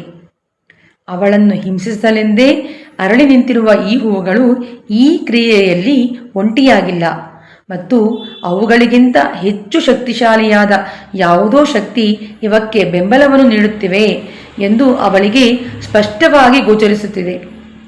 ಹೇಗೆ ಶ್ರೀರಾಮನ ಬೆಂಬಲದೊಂದಿಗೆ ಸುಗ್ರೀವನು ಮಾಡಿದ ದೊಡ್ಡ ಶಬ್ದವನ್ನು ಬಾಲಿ ಕೇಳಿದಾಗ ಸುಗ್ರೀವನ ಧ್ವನಿಯು ಮೊದಲಿನಂತೆ ಹೇಡಿತನದಿಂದ ಕೂಡಿಲ್ಲ ಎಂಬ ಅರಿವನ್ನು ಮೂಡಿಸಿ ಸುಗ್ರೀವನಿಗೆ ಬೆಂಬಲ ನೀಡಲು ಯಾರೋ ಅವನ ಬೆಂಬಲವಾಗಿ ನಿಂತಿದ್ದಾರೆ ಎಂಬ ಸೂಚನೆಯೂ ವಾಲಿಗೆ ದೊರಕಿತೋ ಹಾಗೆಯೇ ಇವಳನ್ನು ನಾಶ ಮಾಡುವ ಕ್ರಿಯೆಯಲ್ಲಿ ಈ ಹೂವುಗಳ ಹಿಂದೆ ಯಾರೋ ಇದ್ದಾರೆ ಎನ್ನುವುದು ಆಂಡಾಳ್ನ ಇಂಗಿತ ಎಂದು ವರ್ಣಿಸುತ್ತಿದ್ದಾರೆ ವ್ಯಾಖ್ಯಾತ. ಇವನ್ ಎಮ್ಮೆ ಅಳಿக்கப்பೋவது நிச்சயம். அழிவதற்கு முன் அவன் வடிவை ஒருமுறை பார்த்துவிட்டு அழியலாம் என்னும் எண்ணத்தாலே ಎಂಗುತ್ತಾನ್ ಎನ್ಗಿರಾಳ್. ಅವನು ತನ್ನನ್ನು ನಾಶ ಮಾಡಲು ಹೊರಟಿದ್ದಾನೆಂದು ತಿಳಿದಿದ್ದರೂ ಅವನು ಎಲ್ಲಿದ್ದಾನೆ ಎಂದು ಅವಳು ಏಕೆ ಕೇಳುತ್ತಿದ್ದಾಳೆ? ಅವಳ ರಹಸ್ಯ ಆಸೆ ಏನೆಂದರೆ ಭಗವಂತನು ಹೇಗೂ ನನ್ನನ್ನು ನಾಶ ಮಾಡಲು ಹೊರಟಿದ್ದಾನೆ ಎನ್ನುವುದು ನಿಶ್ಚಯವಾಗಿದೆ. ನಾನು ನಾಶವಾಗುವ ಮುನ್ನವಾದರೂ ಒಮ್ಮೆ ಅವನನ್ನು ನೋಡಿಬಿಡಬೇಕು. ನಂತರ ನನ್ನ ಪ್ರಾಣ ಹೋದರೂ ಚಿಂತೆಯಿಲ್ಲ. ಅವನನ್ನು ಕೊನೆಗೂ ತಾನು ನೋಡಿದೆ ಎನ್ನುವ ನನ್ನ ಆಸೆಯು ಈಡೇರುತ್ತದೆ. ಹಾಗೂ ಅವನನ್ನು ನೋಡಿದ ನಂತರ ಸತ್ತರೆ ನನ್ನನ್ನು ನಾಶಪಡಿಸಬೇಕೆಂಬ ಅವನ ಆಸೆಯೂ ಈಡೇರಿದಂತಾಗುತ್ತದೆ ಎನ್ನುವ ಭಾವದೊಂದಿಗೆ ಅವನು ಎಲ್ಲಿದ್ದಾನೆ ಎಂದು ಹೂವುಗಳನ್ನು ಪ್ರಶ್ನಿಸುತ್ತಿದ್ದಾಳೆ. ಇಲ್ಲಿ ವಿರೋಧಾಭಾಸವೆಂದರೆ ಆಂಡಾಳ್ ಅಚೇತನ ವಸ್ತುವನ್ನು ಕುರಿತು ಅವನು ಎಲ್ಲಿದ್ದಾನೆ ಎಂದು ಕೇಳುತ್ತಿರುವುದು. ಯಾರಾದರೂ ಅಚೇತನ ವಸ್ತುವನ್ನು ಉದ್ದೇಶಿಸಿ ಈ ರೀತಿಯ ಪ್ರಶ್ನೆಗಳನ್ನು ಕೇಳುವುದನ್ನು ಎಂದಾದರೂ ಕೇಳಲಾಗಿದೆಯೇ ಎಂದರೆ ಹೌದು ಎನ್ನುತ್ತಾರೆ ವ್ಯಾಖ್ಯಾತ. ಅದಾಗಿ ಶ್ರೀರಾಮಾಯಣದ ಅರಣ್ಯಕಾಂಡದಲ್ಲಿ ಸೀತೆ ಗೋದಾವರಿ ನದಿದೇವರನ್ನು ಈ ರೀತಿಯಾಗಿ ಪ್ರಾರ್ಥಿಸುತ್ತಾಳೆ. ಹಂಸಕಾರಂಡ ವಾಕೀರ್ಣಾಂ ವಂದೇ ಗೋದಾವರೀಂ ನದೀಂ ಕ್ಷಪ್ರಂ ರಾಮಾಯ ಹಂಸತ್ವಂ ಸೀತಾಂ ಹರತಿ ರಾವಣಃ. ಹೇ ಗೋದಾವರಿಯೇ, ದಯವಿಟ್ಟು ನನ್ನ ಶ್ರೀರಾಮನು ನನ್ನನ್ನು ಹುಡುಕುತ್ತಾ ನಿನ್ನ ಬಳಿ ಬಂದಾಗ ಈ ದುಷ್ಟ ರಾವಣ ನನ್ನನ್ನು ಕರೆದೊಯ್ಯುತ್ತಿರುವ ವಿಚಾರವನ್ನು ತಪ್ಪದೇ ತಿಳಿಸು ಎಂದು ಮನವಿ ಮಾಡುತ್ತಾಳೆ. ಆದರೆ ವಿಪರ್ಯಾಸವೆಂದರೆ ರಾವಣನಿಗೆ ಹೆದರಿ ಗೋದಾವರಿ ರಾಮನಿಗೆ ಅವಳ ಕುರಿತಾಗಿ ಏನನ್ನೂ ತಿಳಿಸುವುದಿಲ್ಲ. ಆದರೆ ಯಮುನೆ ಹಾಗಲ್ಲ. ಅವಳು ಕಂಸನಿಗೆ ಒಂದಿಷ್ಟೂ ಹೆದರದೆ ಶ್ರೀಕೃಷ್ಣನಿಗೆ ಗೋಕುಲವನ್ನು ತಲುಪುವ ದಾರಿ ಮಾಡಿಕೊಟ್ಟು ಧೈರ್ಯವಾಗಿ ಸಹಕರಿಸಿದಳು. ಹಾಗಾಗಿ ಯಮುನೆಗೆ ಸಿಕ್ಕ ಶ್ರೇಷ್ಠತೆ ಗೋದಾವರಿಗೆ ಸಿಗಲಿಲ್ಲ ಎನ್ನುತ್ತಾರೆ ನಮ್ಮ ಪೂರ್ವಾಚಾರ್ಯರುಗಳು. ಹೇಗೆ ಸೀತೆ ಅಚೇತನ ವಸ್ತುವಾದ ಗೋದಾವರಿಯೊಂದಿಗೆ ಮಾತನಾಡಿದಳೋ ಅದೇ ರೀತಿ ಆಂಡಾಳ್ ಸಹ ಅಚೇತನ ವಸ್ತುಗಳಾದ ಹೂವುಗಳೊಂದಿಗೆ ಮಾತನಾಡುತ್ತಿದ್ದಾಳೆ. ಅವಳ ವಿರಹ ವೇದನೆ ಎಷ್ಟರ ಮಟ್ಟಿನದು ಎಂದರೆ ಅವಳಿಗೆ ಹೂವುಗಳು ಅಚೇತನ ವಸ್ತು ಎಂಬ ಅರಿವು ಸಹ ಇಲ್ಲದಂತಾಗಿದೆ ಎಂದು ಅವಳ ದೇಹದ ಹಾಗೂ ಮನದ ನೋವನ್ನು ಎತ್ತಿ ತೋರಿಸುತ್ತಿದ್ದಾರೆ ವ್ಯಾಖ್ಯಾತ. ಆರ್ಕೋ ಇನಿನಾಂ ಪೂಷನಿಡುವುದು, ಆರಿಡಂ ಶಂಡ್ರ ಇನಿನಾಂ ಮುರೆಯಿಡುವುದು. ಯಾರ ಬಳಿ ಇನ್ನು ನಾವು ಮೊರೆಯಿಡಬೇಕು? ಅವನು ಬರಲಿಲ್ಲ. ಅವನು ಸೃಷ್ಟಿಸಿದವರಾದ ನೀವುಗಳು ನನಗೆ ಶತ್ರುಗಳಾಗಿರುವಿರಿ. ನಮಗೂ ಅವನಿಗೂ ನಡೆದ ಸಂಶ್ಲೇಷದ ಕುರಿತಾಗಿ ಯಾರೊಂದಿಗಾದರೂ ಮಾತನಾಡಿ ಒಂದಿಷ್ಟು ವಿರಹತಾಪವನ್ನು ಕಡಿಮೆಯಾಗಿಸಿಕೊಳ್ಳೋಣವೆಂದರೆ ಅದಕ್ಕೂ ಯಾರ ಜೊತೆಯಿಲ್ಲ. ಇನ್ನು ನಾವು ಯಾರ ಬಳಿ ಹೋಗಿ ಮೊರೆಯಿಡುವುದು? ಹೂವುಗಳು ಪ್ರತಿಕ್ರಿಯಿಸುತ್ತಿಲ್ಲ. ಕಾರಣ ಅವು ಅಚೇತನ ವಸ್ತುಗಳು. ಆದರೆ ಹೂವುಗಳು ತನ್ನ ಪ್ರಶ್ನೆಗೆ ಉತ್ತರಿಸಲು ಸಾಧ್ಯವಿಲ್ಲ ಎಂಬ ಅರಿವು ಅವಳಿಗಿಲ್ಲ. ಕಾರಣ ಅವುಗಳು ಪಕ್ಷಪಾತಿಗಳಾಗಿದ್ದು ಭಗವಂತನ ಜೊತೆ ನೀಡಲು ನಿಂತಿವೆ ಎಂದು ಅವಳು ಭಾವಿಸುತ್ತಾಳೆ. ಈ ಹೂವುಗಳೆಲ್ಲವೂ ಭಗವಂತನ ಅಡಿಯಾಳುಗಳು. ಹೇಗೆ ತಾನು ಅವಳ ಅಡಿಯಾಳಾಗಿದ್ದೇನೆಯೋ ನನ್ನಂತೆ ಅವುಗಳು ಸಹ ಭಗವಂತನಲ್ಲಿ ದಾಸತ್ವ ಸ್ವೀಕಾರ ಮಾಡಿವೆ. ಹಾಗಾಗಿಯೇ ಇವುಗಳು ನನಗೆ ಸಹಕರಿಸುತ್ತಿಲ್ಲ. ಈಗ ನಾನು ಯಾರ ಬಳಿ ಹೋಗಿ ದೂರು ನೀಡಲಿ? ದೌರ್ಜನ್ಯವನ್ನು ನೀಗಿಸಬೇಕಾದ ಭಗವಂತನೇ ನನಗೆ ದೌರ್ಜನ್ಯವನ್ನು ಎಸಗಿ ನನ್ನನ್ನು ನಾಶ ಮಾಡಲು ನಿಂತರೆ ನಾನು ಇನ್ನಾರ ಬಳಿ ಹೋಗಿ ನನ್ನ ಮನವಿಯನ್ನು ಸಲ್ಲಿಸಬೇಕು? ಅನಿತುಳಾಯ್ ತಾರ್ಕೋಡಂ ನೆಂಜಂತನ್ನೈ ಪಡೆಕ್ಕವಲ್ಲೇನ್ ಅಂದೋ. ಆಂಡಾಳ್ಗೆ ಪರಮಾಶ್ಚರ್ಯ. ಭಗವಂತ ಮತ್ತು ಅವನ ಸೃಷ್ಟಿಗಳು ಹಾಗೂ ಅವನ ಆಸ್ತಿಗಳಾದ ಈ ಹೂವುಗಳು ನನ್ನನ್ನು ನಾಶ ಮಾಡಲು ಒಟ್ಟಾಗಿ ಸೇರಿದಾಗ ನನಗೆ ಸೇರಿದ ನನ್ನ ಮನಸ್ಸು ನನ್ನನ್ನು ರಕ್ಷಿಸಲು ನನಗೆ ಸಹಕರಿಸುವ ಬದಲು ಅದು ಸಹಿತ ಅವನು ತನ್ನ ದಿವ್ಯ ತಿರುಮೇನಿಯಲ್ಲಿ ಧರಿಸಿರುವ ಸುಗಂಧಿತ ತುಳಸಿ ಹಿಂದೆಯೇ ಓಡುತ್ತಿದೆ. ಮನ ಏವ ಮನುಷ್ಯಾಣ ಕಾರಣಂ ಬಂಧ ಮೋಕ್ಷಯೋಃ ಬಂಧಾಯ ವಿಷಯಾಸಂಗೋ ಮುಕ್ತೈ ನಿರ್ವಿಷಯಂ ಮನಃ. ಮನುಷ್ಯನಿಗೆ ಸಂಸಾರ ಬಂಧನಕ್ಕೂ ಮೋಕ್ಷಕ್ಕೂ ಮನವೇ ಕಾರಣವಾಗಿದೆ. ಶಬ್ದಾದಿ ವಿಷಯಗಳಲ್ಲಿ ಅಂದರೆ ಅನಿತ್ಯವಾದ ಲೌಕಿಕ ವಿಷಯದಲ್ಲಿ ಮನಸ್ಸಿಟ್ಟವನಿಗೆ ಸಂಸಾರ ಬಂಧನವೇ ಸಿದ್ಧಿಸುವುದು. ಭಗವಂತನ ವಿಷಯದಲ್ಲಿ ಅಂದರೆ ನಿತ್ಯವಾದ ಅಲೌಕಿಕ ವಿಷಯದಲ್ಲಿ ಮನಸ್ಸಿಟ್ಟವನಿಗೆ ಮೋಕ್ಷವೇ ಸಿದ್ಧಿಸುವುದು ಎನ್ನುವ ವಿಷ್ಣು ಪುರಾಣದ ಶ್ಲೋಕವನ್ನು ಉಲ್ಲೇಖಿಸುತ್ತಾ ಮನಸ್ಸಿನ ಸ್ವಭಾವವನ್ನು ಹಾಗೂ ಆ ಸ್ವಭಾವದಿಂದ ಮನುಷ್ಯನು ದಕ್ಕಿಸಿಕೊಳ್ಳುವ ಫಲವನ್ನು ಇಲ್ಲಿ ಸಂದರ್ಭೋಚಿತವಾಗಿ ವಿವರಿಸುತ್ತಿದ್ದಾರೆ ವ್ಯಾಖ್ಯಾತ. ಅಂದೋ, ಅಯ್ಯೋ, ನಾನೇನು ಮಾಡಲಿ? ನೆಂಜಂತನ್ನೈ ಪಳೆಕ್ಕವಲ್ಲೇನ್. ಅವನು ನನ್ನ ಬಗ್ಗೆ ಕಾಳಜಿ ವಹಿಸದೇ ಇದ್ದಾನೆಂದು ತಿಳಿದಿದ್ದರೂ ಸಹ ಅವನ ಹಿಂದೆ ಓಡುವ ನನ್ನ ಮನಸ್ಸು ನನ್ನಲ್ಲಿರುವುದೇ ನನ್ನ ಪಾಪ. ಕನಿಷ್ಠ ಪಕ್ಷ ಈ ರೀತಿಯ ಮನಸ್ಸನ್ನು ಹೊಂದಿರದ ದೇಹವನ್ನಾದರೂ ನಾನು ಪಡೆಯಬಹುದಾಗಿತ್ತು. ಆದರೆ ಈ ದೇಹದೊಂದಿಗೆ ಕೊನೆಗೊಂಡ ಕರ್ಮವನ್ನು ಮಾಡಿದವಳು ನಾನೇ ಅಲ್ಲವೇ? ಹಾಗಾಗಿ ಈ ರೀತಿಯ ದೇಹದ ಸೃಷ್ಟಿಗೂ ನನ್ನ ಸ್ವಂತ ಕರ್ಮಗಳೇ ಕಾರಣವಾಗಿದೆ. ಆದ್ದರಿಂದ ನನ್ನ ಈ ಸ್ಥಿತಿಗೂ ಪರಿಸ್ಥಿತಿಗೂ ಇಂತಹ ಮನಸ್ಸಿನೊಂದಿಗಿನ ನನ್ನ ಹುಟ್ಟಿಗೂ ನಾನೇ ಕಾರಣವಾಗಿದ್ದೇನೆ. ಅಂದೋ ಅವನುಂ ಎನಕ್ಕಿಲ್ಲೈ, அவன் விபூதியும் எனக்கில்லை, நானும் எனக்கில்லை, என் விபூதியும் எனக்கில்லை.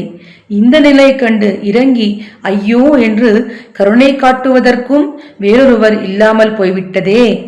அதனாலே தன் நிலைக்கு தானே இறங்கி ஐயோ என்கிறாள். ಅಯ್ಯೋ ನಾನೇನು ಮಾಡಲಿ? ಅವನೂ ನನಗಾಗಿ ಅಲ್ಲ, ಅವನು ಸೃಷ್ಟಿಸಿದ ವಿಭೂತಿಯೂ ನನಗಾಗಿ ಅಲ್ಲ, ಅವನ ಶ್ರೇಷ್ಠತೆ ಮತ್ತು ಮಹಿಮೆಯೂ ನನಗಾಗಿ ಅಲ್ಲ, ನಾನೂ ನನಗಾಗಿ ಅಲ್ಲ, ನನ್ನ ಮನಸ್ಸೆನ್ನುವ ಸೃಷ್ಟಿಯೂ ನನಗಾಗಿ ಅಲ್ಲ. ನಾನು ಎಷ್ಟು ಪಾಪಿ ಎಂದರೆ ನನ್ನ ಮನಸ್ಸು ಕೂಡ ನನಗಾಗಿ ಅಲ್ಲ. ನನ್ನನ್ನು ನೋಡಿ ವಿಷಾದಿಸಲೂ ಸಹ ಯಾರೂ ಇಲ್ಲ. ಅಯ್ಯೋ ನಾನೇನು ಮಾಡಲಿ ಎಂದು ಗೋದೆ ತನಗೆ ತಾನೇ ಕರುಣೆಯನ್ನು ತೋರಿಸಿಕೊಳ್ಳುತ್ತಾ ತನ್ನ ವಿರಹ ವೇದನೆಯನ್ನು ನಿವೇದಿಸಿಕೊಳ್ಳುತ್ತಿದ್ದಾಳೆ. ಒಟ್ಟಿನಲ್ಲಿ ಭಗವಂತನಿಂದ ಸೃಷ್ಟಿಸಲ್ಪಟ್ಟ ಎಲ್ಲ ವಸ್ತುಗಳು ಗೋದೆಯನ್ನು ಬೆಂಬಲಿಸುವುದಿಲ್ಲ. ಅವಳ ಸ್ವಂತ ಮನಸ್ಸು ಕೂಡ ಅವಳಿಗೆ ಸಹಕರಿಸುತ್ತಿಲ್ಲ. ಬದಲಾಗಿ ಅದು ಆ ಭಗವಂತನನ್ನು ನಿರಂತರವಾಗಿ ಅನುಸರಿಸುತ್ತಿದೆ. ಗೋದೆಗೆ ಎಂಬೆರುಮಾನ್ನ ಬೇರ್ಪಡುವಿಕೆ ಅಸಹನೀಯವಾಗಿದೆ. ಆದರೂ ಅವಳ ಮನಸ್ಸು ಭಗವದ್ ವಿಷಯದ ಕಡೆಗೆ ಮಾತ್ರ ಓಡುತ್ತಿದೆ ಎನ್ನುವುದೇ ಈ ಪಾಶುರದ ಸಾರಾಂಶವಾಗಿದೆ ಎಂದು ಗೋದೆಯ ಅಂತರಾಳದ ಒಳಹೊಕ್ಕು ಅವಳ ಭಾವವನ್ನು ವರ್ಣಿಸುತ್ತಾರೆ ವ್ಯಾಖ್ಯಾತ ಸ್ವಾಮಿ ಪೆರಿಯವಾಚಾನ್ ಪಿಳ್ಳೈ. மேல் தோன்றி பூக்காள் மேல் உலகங்களின் மீது போய் மேல் தோன்றும் சோதி வேத முதல்வர் வலங்கையில் மேல் தோன்றும் ஆளியின் வெண்சுடர் போல சுடாது எம்மை மாற்றோலைப்பட்டவர் கூட்டத்து வைத்துக் கொள்கிற்றிரே. ಎತ್ತರದ ಮರದ ಮೇಲೆ ಅರಳಿ ನಿಂತಿರುವ ಕಂದಲ ಪುಷ್ಪಗಳೇ, ಮೇಲಿನ ಲೋಕವಾದ ಪರಮಪದದಲ್ಲಿ ವೇದ ಮೊದಲ್ವನ ಬಲಗೈಯಲ್ಲಿ ಅವನು ಹಿಡಿದಿರುವ ಚಕ್ರಾಯುಧವು ಸುಡುವಂತೆ ನನ್ನನ್ನು ಸುಡುತ್ತಿರುವಿರಲ್ಲ. ಇದು ನಿಮಗೆ ತರವೇ? ಈ ರೀತಿ ನನ್ನನ್ನು ಸುಡುವ ಬದಲು ಭಗವಂತನಲ್ಲಿ ಮೋಕ್ಷವನ್ನು ಬಯಸುವ ಮುಕ್ತರ ಕೂಟದಲ್ಲಿ ನನ್ನನ್ನು ಸೇರಿಸಿಬಿಡಬಾರದೆ ಎಂದು ಗೋದೆಯು ತನ್ನ ವಿರಹ ವೇದನೆಯನ್ನು ವ್ಯಕ್ತಪಡಿಸುತ್ತಿದ್ದಾಳೆ ಈ ಪಾಶುರದಲ್ಲಿ. ಸುತ್ತಲೂ ಎತ್ತ ನೋಡಿದರೂ ಕಡು ಕಪ್ಪು ವರ್ಣದ ಕಂದಲ್ ಪುಷ್ಪಗಳೇ ಕಣ್ಣಿಗೆ ರಾಚುವಂತೆ ಕಾಣಬಂದು ಗೋದೆಗೆ ಅವು ಎಂಬೆರುಮಾನ್ನ ನೆನಪನ್ನು ಮತ್ತೆ ಮತ್ತೆ ಮೂಡಿಸಿ ಅವಳ ವಿರಹದ ತೀವ್ರತೆಯು ಹೆಚ್ಚಿ ಆ ಹೂವುಗಳನ್ನು ನೋಡುವುದೇ ಬೇಡ ಎಂದು ನಿರ್ಧರಿಸಿ ತನ್ನ ದೃಷ್ಟಿಯನ್ನು ಆಕಾಶದೆಡೆಗೆ ತಿರುಗಿಸುತ್ತಾಳೆ ಗೋದೆ. ಆದರೆ ವಿಪರ್ಯಾಸವೆಂದರೆ ಆಕಾಶದೆತ್ತರಕ್ಕೆ ಬೆಳೆದು ನಿಂತ ವೃಕ್ಷಗಳಲ್ಲಿಯೂ ಸಹ ಇನ್ನೊಂದು ಬಗೆಯಾದ ಕಡು ಕಪ್ಪು ವರ್ಣದ ಕಂದಲ್ ಪುಷ್ಪಗಳೇ ಬೃಹದಾಕಾರವಾಗಿ ಅರಳಿ ನಿಂತು ಅವುಗಳ ಅಂದ ಅವಳ ಕಣ್ಗಳೊಳಗೆ ಹೊಕ್ಕು ಮತ್ತೆ ಕೃಷ್ಣನ ತಿರುಮೇನಿಯ ಬಣ್ಣವನ್ನು ನೆನಪಿಸಿ ಇದರಿಂದ ಗೋದೆಗೆ ತಾನು ವಿರಹ ತಾಪದಿಂದ ಸುಟ್ಟು ಹೋಗುತ್ತಿರುವಂತೆ ಭಾಸವಾಗುತ್ತಿದೆ. ಆ ಹೂಗಳನ್ನು ಕುರಿತು ಈ ರೀತಿ ಮನವಿ ಮಾಡುತ್ತಾಳೆ. ಮೇಲ್ ತೋನ್ರಿ ಪೂಕಾಳ್.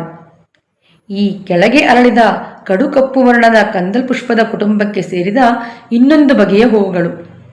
ಇವುಗಳು ಮರಗಳ ಮೇಲ್ಭಾಗದಲ್ಲಿ ಬೆಳೆಯುತ್ತವೆ. ನೆಲಮಟ್ಟದಲ್ಲಿ ಬೆಳೆದ ಕಂದಲ ಪುಷ್ಪಗಳು ಉಂಟು ಮಾಡುತ್ತಿರುವ ತಾಪವನ್ನು ಸ್ವಲ್ಪ ಮಟ್ಟಿಗಾದರೂ ಕಡಿಮೆ ಮಾಡಿಕೊಳ್ಳುವ ಸಲುವಾಗಿ ಮೇಲಕ್ಕೆ ನೋಡುತ್ತಾಳೆ. ಆದರೆ ಈ ಕ್ರಿಯೆಯಿಂದ ಅವಳಿಗೆ ನೋವು ತಪ್ಪುವುದಿಲ್ಲ. ಬದಲಿಗೆ ಅವಳಿಗೆ ಇನ್ನಷ್ಟು ವೇದನೆಯನ್ನು ನೀಡಲೆಂದೇ ಮರದಲ್ಲಿ ಅರಳಿ ನಿಂತ ಕಂದಲ ಪುಷ್ಪಗಳು ಅವಳ ತಾಪವನ್ನು ಮತ್ತಷ್ಟು ಹೆಚ್ಚಿಸುವಲ್ಲಿ ಯಶಸ್ವಿಯಾಗುತ್ತದೆ.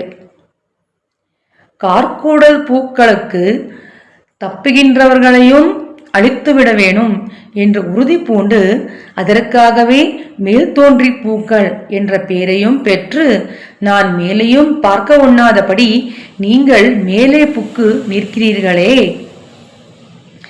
ನನ್ನ ವೇದನೆಯನ್ನು ಕಡಿಮೆಯಾಗಿಸಲು ನಾನು ಆಕಾಶದೆಡೆಗೆ ದೃಷ್ಟಿ ನೆಟ್ಟರೆ ಕಾರ್ಕೋಡಲ್ ಹೂಗಳಿಂದ ತಪ್ಪಿಸಿಕೊಂಡವರನ್ನು ನಾವು ಅಳಿಸಿಯೇ ತೀರುತ್ತೇವೆ ಎಂದು ಪಣ ತೊಟ್ಟು ಅದಕ್ಕೆಂದ್ರೆ ಮೇಲ್ತೋಂಡ್ರಿ ಹೂಗಳು ಎಂದು ಹೆಸರನ್ನು ಇಟ್ಟುಕೊಂಡು ನಾನು ಮೇಲೆಯೂ ನೋಡದಂತೆ ನೀವು ಮೇಲೆ ನಿಂತು ನನ್ನನ್ನು ಈ ರೀತಿ ಚಿತ್ರವಧೆ ಮಾಡುತ್ತಿರುವಿರಲ್ಲ. ಅಯ್ಯೋ, ಇದೇನು ನನ್ನ ಕರ್ಮವೇ? ಇಲ್ಲಿಯೂ ನನ್ನನ್ನು ಕೊಲ್ಲಲೆಂದೇ ಜನಿಸಿರುವ ಈ ಕಂದಾಳ ಪುಷ್ಪಗಳು ಮತ್ತೆ ಮತ್ತೆ ಅವನ ತಿರುಮೇನಿಯನ್ನು ನೆನಪಿಸಿ ನನ್ನನ್ನು ಹಿಂಸಿಸುತ್ತಿವೆಯಲ್ಲ. 4 ವಿಧದ ಜೀವರೂಪಗಳಲ್ಲಿ, ಅಂದರೆ ದೇವತೆಗಳು, ಮನುಷ್ಯರು, ಪ್ರಾಣಿಗಳು ಮತ್ತು ಸಸ್ಯಗಳಲ್ಲಿ ಸಸ್ಯ ಕುಟುಂಬಕ್ಕೆ ಸೇರಿದ ನಿಮ್ಮನ್ನು ಆ ಭಗವಂತನು ನನ್ನ ನಾಶಕ್ಕೆ ಎಂದೇ ಸೃಷ್ಟಿಸಿ ಕಳುಹಿಸಿರುವನೇನು? மேலுலகங்களின் மீது போய் அண்டங்களையும் 7 ஆவரணங்களையும் கடந்து மேலே போய் அக்ஷரம் ಅವ್ಯಕ್ತಂ ಅಕ್ಷರೇ ಲೀಯತೆ ಅಕ್ಷರಂ ತಾಮಸಿ ಲೀಯತೆ தமப்பரே தேவா ஏகீபவதி. அவ்யக்தம் அக்ஷரத்தில் லயிக்கிறது, அக்ஷரம் தமஸில் லயிக்கிறது, தமஸ் மேலான தேவனிடம் ஒதுங்குகிறது என்கிறபடியே அவ்யக்தம் அக்ஷரம் தமஸ் என்று சொல்லப்படும் ಮೂಲ ಪ್ರಕೃತಿயின் நிலைகளுக்கும் ಮೇಲೆ போய் ಅಂಡಗಳನ್ನು 7 ಆವರಣಗಳನ್ನು ದಾಟಿ ಮೇಲೆ ಹೋಗಿ ಅವ್ಯಕ್ತವು ಅಕ್ಷರದಲ್ಲಿ ಲಯವಾಗುವುದು, ಅಕ್ಷರವು ತಮಸ್ಸಲ್ಲಿ ಲಯವಾಗುವುದು, ತಮಸ್ಸು ಮೇಲಿರುವ ದೇವನಲ್ಲಿ ಒಂದಾಗುವುದು ಎನ್ನುವಂತೆಯೇ ಅವ್ಯಕ್ತ ಅಕ್ಷರ ತಮಸ್ ಎನ್ನುವ ಮೂಲ ಪ್ರಕೃತಿಯ ಸ್ಥಿತಿಗಳನ್ನು ಮೀರಿ ಮೇಲೆ ಹೋಗಿ ನಿಂತು ಮೇಲ್ತೋಂಡ್rum ಶೋಧಿ. ಇದು ಪರಮಪದದ ಉಲ್ಲೇಖ. ಮಹಾಭಾರತದಲ್ಲಿ ಶ್ರೀವೈಕುಂಠವು ಸೂರ್ಯ ಮತ್ತು ಚಂದ್ರನಿಗಿಂತ ಹೆಚ್ಚಿನ ಪ್ರಕಾಶವನ್ನು ಹೊಂದಿದೆ ಮತ್ತು ಅದೃಷ್ಟಶಾಲಿಗಳು ಎಂದಿಗೂ ಸಂಸಾರಕ್ಕೆ ಹಿಂದಿರುಗಬೇಕಾಗಿಲ್ಲದ ಆನಂದದಾಯಕ ಸ್ಥಳವಾಗಿದೆ ಎಂದು ವಿವರಿಸಲಾಗಿದೆ. ತತ್ರಗತ್ವ ಪುನರ್ಮೇವಂ ಲೋಕಮಯಂತಿ ಭಾರತ. ಆಕಾಶದೆಡೆಗೆ ತನ್ನ ದೃಷ್ಟಿ ನೆಟ್ಟಾಗ ಹೇಗೆ ಈ ಕಂದಾಳ ಹೂವುಗಳು ಗೋಚರಿಸಿದವೋ ಅದೇ ರೀತಿ ಆಕಾಶದಾಚೆ ಇರುವ ಪರಮಪದವು ಅವಳ ಕಣ್ಣುಗಳಿಗೆ ಗೋಚರಿಸಿ ಅದರ ಪ್ರಕಾಶವು ಅವಳ ಒಡಲಿಗೆ ತಾಗಿ ಅವಳ ತಾಪವನ್ನು ಇನ್ನಷ್ಟು ಹೆಚ್ಚುವಂತೆ ಮಾಡಿದೆ. ವೇದ ಮೊದಲ್ವರ್, ವೇದಗಳಿಂದ ಪರಮಾತ್ಮನೆಂದು ಸ್ತುತಿಸಲ್ಪಟ್ಟ ಮತ್ತು ಪ್ರತಿಪಾದಿಸಲ್ಪಟ್ಟ ಪ್ರಕಟಪಡಿಸಲ್ಪಟ್ಟ ಭಗವಂತನು. ವೇದಾಹಮೇದಂ ಪುರುಷಂ ಮಹಾಂತಂ ಆದಿತ್ಯವರ್ಣಂ ತಮಸಸ್ಪರಸ್ತಾತ್ ತಮೇವ ವಿದಿತ್ವಾ ಅತಿಮೃತ್ಯುಮೇತಿ ನಾಣ್ಯಪಂಥ ವಿದ್ಯತೆಯ ನಾಯ. ವೇದಪುರುಷನಾಗಿರುವ ನಾನು ಸ್ವರೂಪ ರೂಪ ಗುಣವಿಭೂತಿಗಳಲ್ಲಿ ಹಿರಿಯವನಾಗಿಯೂ ಸೂರ್ಯನ ಹಾಗೆ ಪ್ರಕಾಶಿಸುವವನಾಗಿಯೂ ಪ್ರಕೃತಿಗಿಂತಲೂ ಭಿನ್ನನಾದವನೂ ಆದ ಪುರುಷನಾಗಿರುವೆ. ನನ್ನನ್ನು ಈ ರೀತಿ ಅರಿಯುವವನು ಇಲ್ಲಿಯೇ ಮುಕ್ತನೆನಿಸಿಕೊಳ್ಳುತ್ತಾನೆ. ಇದನ್ನು ಬಿಟ್ಟು ಮೋಕ್ಷಕ್ಕೆ ಬೇರೆ ಉಪಾಯವಿಲ್ಲ ಎಂದು ಪುರುಷ ಸೂಕ್ತದಲ್ಲಿ ಹೇಳಿರುವಂತೆಯೇ ವೇದಗಳಲ್ಲಿ ಪರಮಪುರುಷನೆಂದು ಕರೆಯಲ್ಪಡುವವನೂ ಆದ ಭಗವಂತನು. ಅಷ್ಟೇ ಅಲ್ಲದೆ ತೊಳ್ಳಿಯಲ್ ಪುಲವ ಕಾಲ ಮುದಲ್ವನೆ ಮುನ್ನೈ ಮಾಬಿನ್ ಮುದವಳಿ ಮುದಲ್ವ ಎನ್ನುವ ಆಳ್ವಾರ್ಗಳ ಶ್ರೀಸೂಕ್ತಿಯೂ ಸಹ ಅವನು ವೇದ ಪ್ರತಿಪಾದ್ಯನಾದ ಭಗವಂತನೆಂದು ಘೋಷಿಸುತ್ತವೆ. ಆಳಿಯನ್ ವೆಂಚುಡರ್ ಮೊದಲಿಗೆ ಪರಮಪದದ ಶ್ರೇಷ್ಠತೆಯನ್ನು ವರ್ಣಿಸಿ ನಂತರ ಆ ಪರಮಪದವನ್ನು ಹೊಂದಿರುವ ವೇದಮುದಲ್ವನ ಶ್ರೇಷ್ಠತೆಯನ್ನು ವರ್ಣಿಸಿ ಈಗ ಈ ಪರಮಪದನಾಥನ ಬಲಗೈಯನ್ನು ಅಲಂಕರಿಸಿರುವ ತಿರುವಾಳಿ, ಅದಾಗಿ ನಮ್ಮ ಶ್ರೀ ಸಂಪ್ರದಾಯದಲ್ಲಿ ಚಕ್ರತ್ತಾಳ್ವಾನ್ ಎನ್ನುವ ಶ್ರೀನಾಮದೊಂದಿಗೆ ಕರೆಯಲ್ಪಡುವ ಸುದರ್ಶನ ಚಕ್ರದ ಶ್ರೇಷ್ಠತೆಯನ್ನು ವರ್ಣಿಸುತ್ತಿದ್ದಾಳೆ ಗೋದೆ. ಸೂರ್ಯನು ಅತ್ಯಂತ ಪ್ರಕಾಶಮಾನ ಎಂದು ನಮಗೆ ತಿಳಿದಿದೆ. ಇಂದ್ರ ಮತ್ತು ಇತರ ದೇವತೆಗಳ ತೇಜಸ್ಸು ಸೂರ್ಯನಿಗಿಂತ ಹೆಚ್ಚು. ಬ್ರಹ್ಮನ ತೇಜಸ್ಸು ಈ ಎಲ್ಲ ದೇವತೆಗಳಿಗಿಂತ ಹೆಚ್ಚಿನದು. ಬ್ರಹ್ಮಾದಿ ದೇವತೆಗಳ ದೇಹಗಳನ್ನು ಸೃಷ್ಟಿಸಿದ ಮೂಲ ಪ್ರಕೃತಿಯ ತೇಜಸ್ಸು ಅದಕ್ಕಿಂತ ಹೆಚ್ಚು ಪ್ರಕಾಶಮಾನವಾಗಿರುತ್ತದೆ. ಪರಮಪದದ ಹೊಳಪು ಈ ಮೂಲ ಪ್ರಕೃತಿಯನ್ನು ಹೋಲಿಸಿದರೆ ಕತ್ತಲೆಯಂತೆ ಗೋಚರಿಸುವಂತೆ ಮಾಡುತ್ತದೆ. ಆದರೆ ಎಂಬೆರುಮಾನ್ನ ದಿವ್ಯ ಮಂಗಳ ವಿಗ್ರಹದ ತೇಜಸ್ಸು ಪರಮಪದಕ್ಕೆ ಪ್ರಕಾಶವನ್ನು ಒದಗಿಸಿ ಅದು ದೇದೀಪ್ಯಮಾನವಾಗಿ ಪ್ರಕಾಶಿಸುವಂತೆ ಮಾಡುತ್ತದೆ. ಆದರೆ ಆ ಭಗವಂತನು ತನ್ನ ಬಲಗೈಯಲ್ಲಿ ಹಿಡಿದಿರುವ ತಿರುವಾಳಿ, ಅದಾಗಿ ಸುದರ್ಶನ ಚಕ್ರದ ತೇಜಸ್ಸು ಎಂಬೆರುಮಾನ್ಗಿಂತ ಹೆಚ್ಚಾಗಿದೆ ಎಂದು ಅತ್ಯದ್ಭುತವಾಗಿ ವ್ಯಾಖ್ಯಾನಿಸಿ ವರ್ಣಿಸುತ್ತಾರೆ ವ್ಯಾಖ್ಯಾನ ಚಕ್ರವರ್ತಿ ಸ್ವಾಮಿ ಪೆರಿಯವಾಚಾನ್ ಪಿಳ್ಳೈ. ಆಳಿಯನ್ ವೆಂಚುಡರ್ ಪೋಲ ಶುಡಾದು.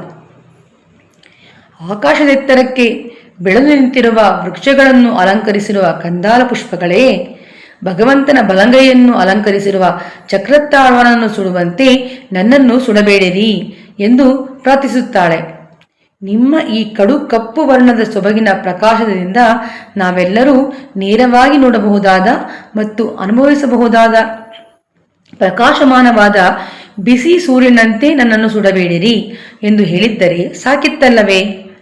ಅದಕ್ಕೆ ಬದಲಾಗಿ ನಾವು ಕೇವಲ ನಮ್ಮ ಕಲ್ಪನೆಯಲ್ಲಿ ಮಾತ್ರ ಊಹಿಸಬಹುದಾದ ಅವನ ಸುದರ್ಶನ ಚಕ್ರದ ಉದಾಹರಣೆಯನ್ನು ಗೋದೆ ನೀಡಲು ಕಾರಣವೇನು ಎಂದರೆ ಅದಕ್ಕೆ ಸ್ವಾಮಿ ಪೆರಿಯವಾಚಾನ್ ಪಿಳ್ಳೈ ಅತ್ಯಂತ ಅಮೋಘವಾದ ವ್ಯಾಖ್ಯಾನವನ್ನು ನೀಡುತ್ತಾರೆ. ಅದೇನೆಂದರೆ, ಗೋದೆಗೆ ಅವನ ನಿತ್ಯ ವಿಭೂತಿಗೆ ಸೇರಿದ ವಸ್ತುಗಳು ಈ ಜಗತ್ತಿನಲ್ಲಿರುವ ವಸ್ತುಗಳಂತೆ ಅತಿ ಸುಲಭವಾಗಿ ಗೋಚರಿಸುತ್ತದೆ ಮತ್ತು ಅದರಿಂದ ಅವಳು ಭಗವಂತನ ಸುದರ್ಶನ ಚಕ್ರದ ಸಾದೃಶ್ಯವನ್ನು ಸೂರ್ಯನನ್ನು ಉದಾಹರಣೆಯಾಗಿ ನೀಡುವಷ್ಟು ಸುಲಭವಾಗಿ ನೀಡಬಲ್ಲಳು.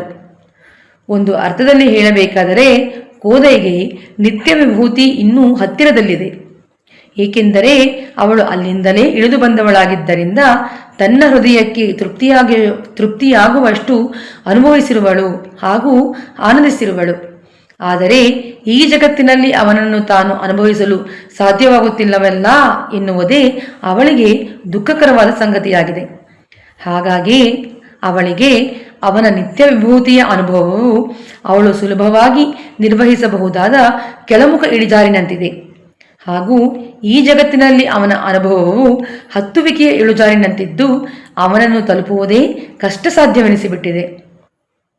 ನಮ್ಮಾಳ್ವಾರರು ತಮ್ಮ ತಿರುವಾಯುಮೊಳಿಯ ಮೊದಲ ಪಾಶುರದಲ್ಲಿ ಮೊದಲು ಎಂಬೆರುಮಾನ್ನನ್ನು ಅಮರರ್ಗಳ್ ಅಧಿಪತಿ ಎಂದು ಕರೆಯುತ್ತಾರೆ.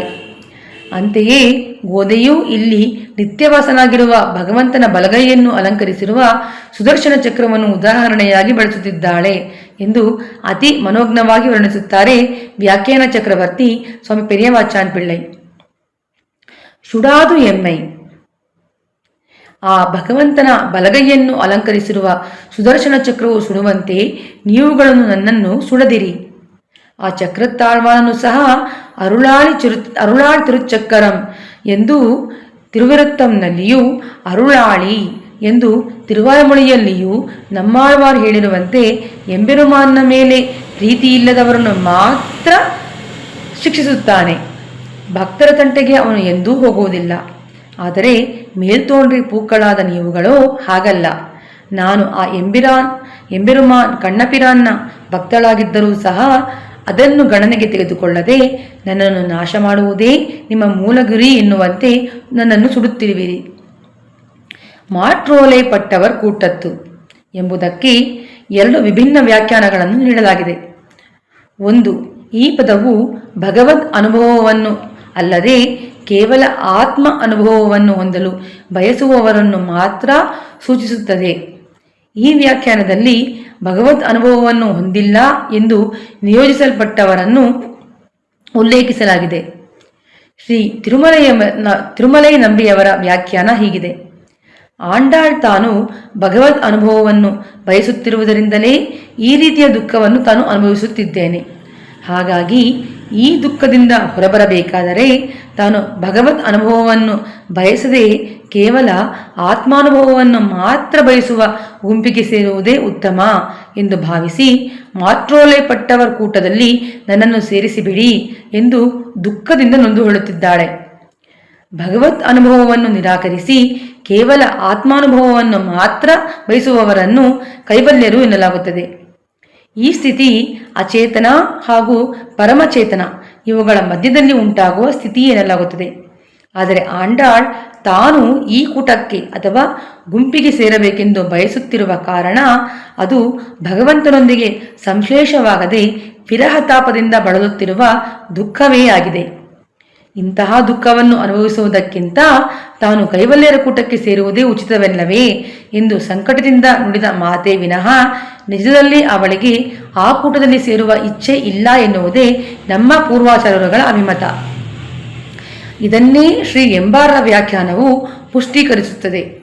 ಅವರ ವ್ಯಾಖ್ಯಾನದ ಪ್ರಕಾರ ಕೂಟ ಎನ್ನುವ ಪದವನ್ನು ಬಳಸಲಾಗಿರುವುದರಿಂದ ಮತ್ತು ಕೇವಲರುಗಳು ಪ್ರತ್ಯೇಕವಾಗಿ ತೀವ್ರವಾದ ಜ್ಞಾನದ ಮೂಲಕ ಆತ್ಮಾನುಭವವನ್ನು ಬಯಸುವವರು ಹಾಗಾಗಿ ಅವರು ಗುಂಪಿನಲ್ಲಿ ಸೇರದೆ ಪ್ರತ್ಯೇಕವಾಗಿ ತಮ್ಮದೇ ಆದ ಆತ್ಮಗಳಲ್ಲಿ ಪಾಲ್ಗೊಳ್ಳಲು ಪ್ರಯತ್ನಿಸುತ್ತಿರುತ್ತಾರೆ. ಆದ್ದರಿಂದ ಈ ಆಂಡಾಳ್ ಇಲ್ಲಿ ಗುಂಪು ಎಂದು ಹೇಳುತ್ತಿರುವುದರಿಂದ ಅದು ಮುಕ್ತರ ಗುಂಪನ್ನು ಸೂಚಿಸುತ್ತದೆಯೇ ಹೊರತು ಕೈವಲ್ಯರನ್ನು ಅಲ್ಲ. ಅಡಿಯಾಕುಳಾಂಗಳ್ ಎಂದು ನಮ್ಮಾಳ್ವಾರರು ತಿರುವಾಯ್ಮೊಳಿಯಲ್ಲಿ ಹೇಳಿರುವಂತೆಯೇ ಮಾತ್ರೋಲೈಪಟ್ಟವರ್ ಕೂಟತ್ತು ಎಂಬ ಪದವು ಸಂಸಾರ ಬಂಧನದಿಂದ ಮುಕ್ತರಾಗಲು ಮತ್ತು ಮುಕ್ತರ ಗುಂಪಿನಲ್ಲಿರಲು ನಿಯೋಜಿತ ಜನರನ್ನು ಸೂಚಿಸುತ್ತದೆಯೇ ಹೊರತು ಕೇವಲರನ್ನು ಅಲ್ಲ ಎನ್ನುವುದು ಎಂಬಾರರ ವ್ಯಾಖ್ಯಾನ. ಕೂರತ್ತಾಳ್ವಾರರ ಶಿಷ್ಯರಾದ ಶ್ರೀ ಅಪ್ಪನ್ ಸ್ವಾಮಿಯವರು ಇದಕ್ಕೆ ವಿಭಿನ್ನ ರೀತಿಯ ವಿವರಣೆಯನ್ನು ನೀಡುತ್ತಾರೆ. ಇದು ಸ್ಪಷ್ಟವಾಗಿ ಕೂರತ್ತಾಳ್ವಾರರ ಆಲೋಚನೆಗಳ ಪ್ರತಿಬಿಂಬವಾಗಿದೆ. ಸರ್ವೇಶ್ವರನು ನನ್ನನ್ನು ನಾಶ ಮಾಡಲೆಂದೇ ನಿಮ್ಮನ್ನು ಕಳುಹಿಸಿದ್ದಾನೆ ಎಂಬುದು ನಿಶ್ಚಿತವಾಗಿದೆ. ಕೆಲವರನ್ನು ಸ್ವಯಂ ತಾನೇ ನಾಶಪಡಿಸಬೇಕೆಂದು ನಿರ್ಧರಿಸಿರುತ್ತಾನೆ. ದಯವಿಟ್ಟು ನೀವು ನನಗೆ ಮಹದೋಪಕಾರವೊಂದನ್ನು ಮಾಡಿ. ಅದಾಗಿ ನಿಮ್ಮಿಂದ ನಾಶವಾಗಬೇಕು ಎಂದು ನಿರ್ಧರಿಸಿ ನಿಮಗೆ ಕೊಟ್ಟಿರುವ ಓಲೈ ಅಂದರೆ ಗುಂಪಿನ ಪಟ್ಟಿಯಿಂದ ನನ್ನ ಹೆಸರನ್ನು ತೆಗೆದು ಅವನು ತಾನೇ ಸ್ವಯಂ ನಾಶ ಮಾಡಬೇಕು ಎಂದು ನಿರ್ಧರಿಸಿರುವ ಓಲೈ ಅಂದರೆ ಗುಂಪಿನ ಪಟ್ಟಿಯಲ್ಲಿ ನನ್ನ ಹೆಸರನ್ನು ಸೇರಿಸಿಬಿಡಿ. ಅದಾಗಿ ಓಲೈ ಮಾಟ್ರುದಲ್ ಅಂದರೆ ಪಟ್ಟಿಯನ್ನು ಬದಲಾಯಿಸುವುದು. ಒಂದು ವೇಳೆ ಭಗವಂತನು ನೀವು ಈಕೆಯನ್ನು ಈ ಗುಂಪಿನೊಂದಿಗೆ ಏಕೆ ಕರೆತಂದಿರಿ ಎಂದು ಕೇಳಿದಾಗ ನೀವು ಆದೇಶ ದಾಖಲೆಯು ಬೆರೆತು ಹೋಗಿದೆ ಎಂಬ ಸಬೂಬು ಹೇಳಿ ತಪ್ಪಿಸಿಕೊಳ್ಳಿ. ನೀವು ಈ ಉಪಕಾರ ಮಾಡುವುದರಿಂದ ಅವನು ನನ್ನನ್ನು ಆ ಗುಂಪಿನೊಂದಿಗೆ ಸೇರಿಸಿ ನಾಶ ಮಾಡಿದರೂ ಚಿಂತೆಯಿಲ್ಲ. ಕನಿಷ್ಠ ಪಕ್ಷ ಅವನನ್ನು ಸಾಯುವ ಮುನ್ನ ನೋಡಿದ ತೃಪ್ತಿಯನ್ನಾದರೂ ನಾನು ಹೊಂದುತ್ತೇನೆ ಎಂದು ಗೋದೆ ಹೂಗಳ ಸಮೂಹವನ್ನು ಭಿನ್ನವಿಸಿ ಕೇಳುತ್ತಿದ್ದಾಳೆ ಎಂದು ಅತ್ಯದ್ಭುತವಾಗಿ ವಿರಹ ವೇದನೆಯಲ್ಲಿ ನೊಂದಿರುವ ಅವಳ ಮನದಾಳದ ಇಂಗಿತವನ್ನು ವ್ಯಾಖ್ಯಾನಿಸುತ್ತಾರೆ ಶ್ರೀ ಅಪ್ಪನ್ ಸ್ವಾಮಿಗಳು. ಸ್ವಾಮಿ ಪ್ರತಿವಾದಿ ಭಯಂಕರ ಅಣ್ಣಂಗರಾಚಾರ್ಯ ಸ್ವಾಮಿಯವರು ಶ್ರೀ ಅಪ್ಪನ್ ಸ್ವಾಮಿಗಿಂತ ಇನ್ನೂ ಒಂದು ಹೆಜ್ಜೆ ಮುಂದೆ ಹೋಗಿ ಮಾಟ್ರೋಲೈ ಪಟ್ಟವರ್ ಕೂಟತ್ತು ಎಂಬ ಪದವನ್ನು ಮಾಟ್ರೋಲೈ ಪಟ್ಟು ಅವರ್ ಕೂಟತ್ತು ಎಂದು ವಿಂಗಡಿಸಿ ಈ ರೀತಿಯಾಗಿ ವಿವರಿಸುತ್ತಾರೆ. ಕೆಲವೊಮ್ಮೆ ಯವನು ತನ್ನ ದೂತರಿಗೆ ಎಕ್ಸ್ ಎಂಬ ವ್ಯಕ್ತಿಯನ್ನು ಕರೆತರಲು ಆದೇಶವನ್ನು ಬರೆದರೂ ಆ ದೂತರು ತಪ್ಪಾಗಿ ವೈ ಎಂಬ ವ್ಯಕ್ತಿಯನ್ನು ಕರೆತರಬಹುದು. ಅದೇ ರೀತಿ ಇಲ್ಲಿ ಆಂಡಾಳ್ ಈ ಹೂಗಳ ಬಳಿ ಭಗವಂತನು ನನ್ನನ್ನು ಹಿಂಸಿಸಿ ನಾಶಪಡಿಸಲು ನಿಮಗೆ ಆದೇಶ ನೀಡಲಾಗಿದ್ದರೂ ಸಹ ನೀವುಗಳು ತಪ್ಪು ಮಾಡಬಹುದು. ನನ್ನನ್ನು ನಾಶಪಡಿಸುವ ಬದಲಾಗಿ ಅಂದರೆ ಆದೇಶವನ್ನೇ ಬದಲಾಯಿಸಿ ನನ್ನನ್ನು ಅವನು ಖಂಡಿತ ಭೇಟಿಯಾಗುವೆ ಎಂದು ಆಶ್ವಾಸನೆ ನೀಡಿರುವ ಭಕ್ತರ ಗುಂಪಿಗೆ ಕರೆದೊಯ್ದು ಸೇರಿಸಿಬಿಡಿ. ಆಗ ಅವನು ನನಗೆ ಸೇವೆ ಕೊಡದೆ ಇರಲಾರ. ಈ ರೀತಿಯಾಗಿಯಾದರೂ ನನ್ನನ್ನು ಅವನೊಂದಿಗೆ ಸೇರಿಸಿ ಉಪಕರಿಸಿ ಎಂದು ಮನವಿ ಮಾಡುತ್ತಿದ್ದಾಳೆ. ಅಚೇತನವಾದ ಆ ಹೂವುಗಳೋ ಅವಳ ಮನವಿಯನ್ನು ಸ್ವೀಕರಿಸಲಿಲ್ಲ. ಅವಳ ವಿರಹ ವೇದನೆಗೂ ಸ್ಪಂದಿಸಲಿಲ್ಲ. ಅವುಗಳನ್ನು ನೋಡಲಾಗದೆ ಅವಳು ಮತ್ತೊಂದು ಕಡೆ ಅವಳ ದೃಷ್ಟಿಯನ್ನು ಹರಿಸುತ್ತಾಳೆ. ಅಲ್ಲಿ ಅವಳಿಗೆ ಕೋವೈ ಗಿಡದ ಮೇಲಿರುವ ಕೋವೈ ಹಣ್ಣುಗಳು ಅವಳ ಕಣ್ಣಿಗೆ ಬೀಳುತ್ತವೆ. ಈ ಹಣ್ಣುಗಳನ್ನು ಕುರಿತು ಈ ರೀತಿಯಾಗಿ ಹೇಳುತ್ತಾಳೆ. கோவை மனாட்டி நீ உன் கொழுங்கணி கொண்டு எம்மை ஆவி தொலைவியேல் வாயலர்கள் தம்மை அஞ்சுதம் பாவியேன் தோன்றி பாம்பனையார்க்கும் தம் பாம்பு போல் நாவும் இருண்டுளவாயிற்று ನಾನಿಳೆಯೇನಕ್ಕೆ. ಅಮ್ಮ ಕೋವೈ ಪಿರಾಟಿ, ಪೂರ್ಣವಾಗಿ ಬೆಳೆದ ಕೆಂಪು ಬಣ್ಣದ ಹಣ್ಣುಗಳಿಂದ ನನ್ನನ್ನು ಹಿಂಸಿಸಬೇಡ. ನಿನ್ನ ಕೆಂಪು ಹಣ್ಣುಗಳು ನನಗೆ ತಿರುಮಾಯರುಂಜೋಲೆ ಮಾಮಾಯನ ತುಟಿಗಳನ್ನು ನೆನಪಿಸುತ್ತವೆ. ಈ ಪಾಶುರಕ್ಕೆ ಹೊಂದಿದಂತೆ ಸ್ವಾಮಿ ಪೆರಿಯವಾಚಾನ್ ಪಿಳ್ಳೆ ವ್ಯಾಖ್ಯಾನ ಈ ರೀತಿಯಾಗಿದೆ. ಮೊದಲಿಗೆ ಕಾರ್ಕೋಳದ ಹೂಗಳನ್ನು ನೋಡಿದಳು. ಅವಳಿಗೆ ಎಂಬೆರುಮಾನ ಮೈಬಣ್ಣವನ್ನು ನೆನಪಿಸಿದವು. ನಂತರ ತಲೆಯನ್ನು ಮೇಲೆ ಎತ್ತಿ ಮೇಲ್ತೋಳ್ರಿ ಹೂಗಳನ್ನು ನೋಡಿದಳು. ಅದು ಅವಳಿಗೆ ಎಂಬೆರುಮಾನ ತಿರುವಾಳಿ ಅದಾಗಿ ಸುದರ್ಶನವನ್ನು ನೆನಪಿಸಿದವು. ಈಗ ಅವಳು ಕೋವೈ ಹಣ್ಣುಗಳನ್ನು ನೋಡುತ್ತಾಳೆ. ಅವು ಅವಳಿಗೆ ಎಂಬೆರುಮಾನ್ನ ಸುಂದರ ತುಟಿಗಳನ್ನು ನೆನಪಿಸುತ್ತವೆ. ಕೋವೈ ಮನಾಟಿ. ಮನಾಟಿ ಎಂಬ ಪದವನ್ನು ಭಗವಂತನ ಪಿರಾಟಿ ಅಥವಾ ಮಣಂ ಅಂದರೆ ಉತ್ತಮ ಪರಿಮಳವನ್ನು ಹೊಂದಿರುವ ಕೋವೈ ಹಣ್ಣು ಎಂಬುದನ್ನು ಉಲ್ಲೇಖಿಸುತ್ತದೆ. ಕೋವೈ ಕೊಡಿ, ಅದಾಗಿ ಕೋವೈ ಬಳ್ಳಿ ಹೇಗೆ ಉತ್ತಮ ಪರಿಮಳವನ್ನು ಹೊಂದಿರಲು ಸಾಧ್ಯ?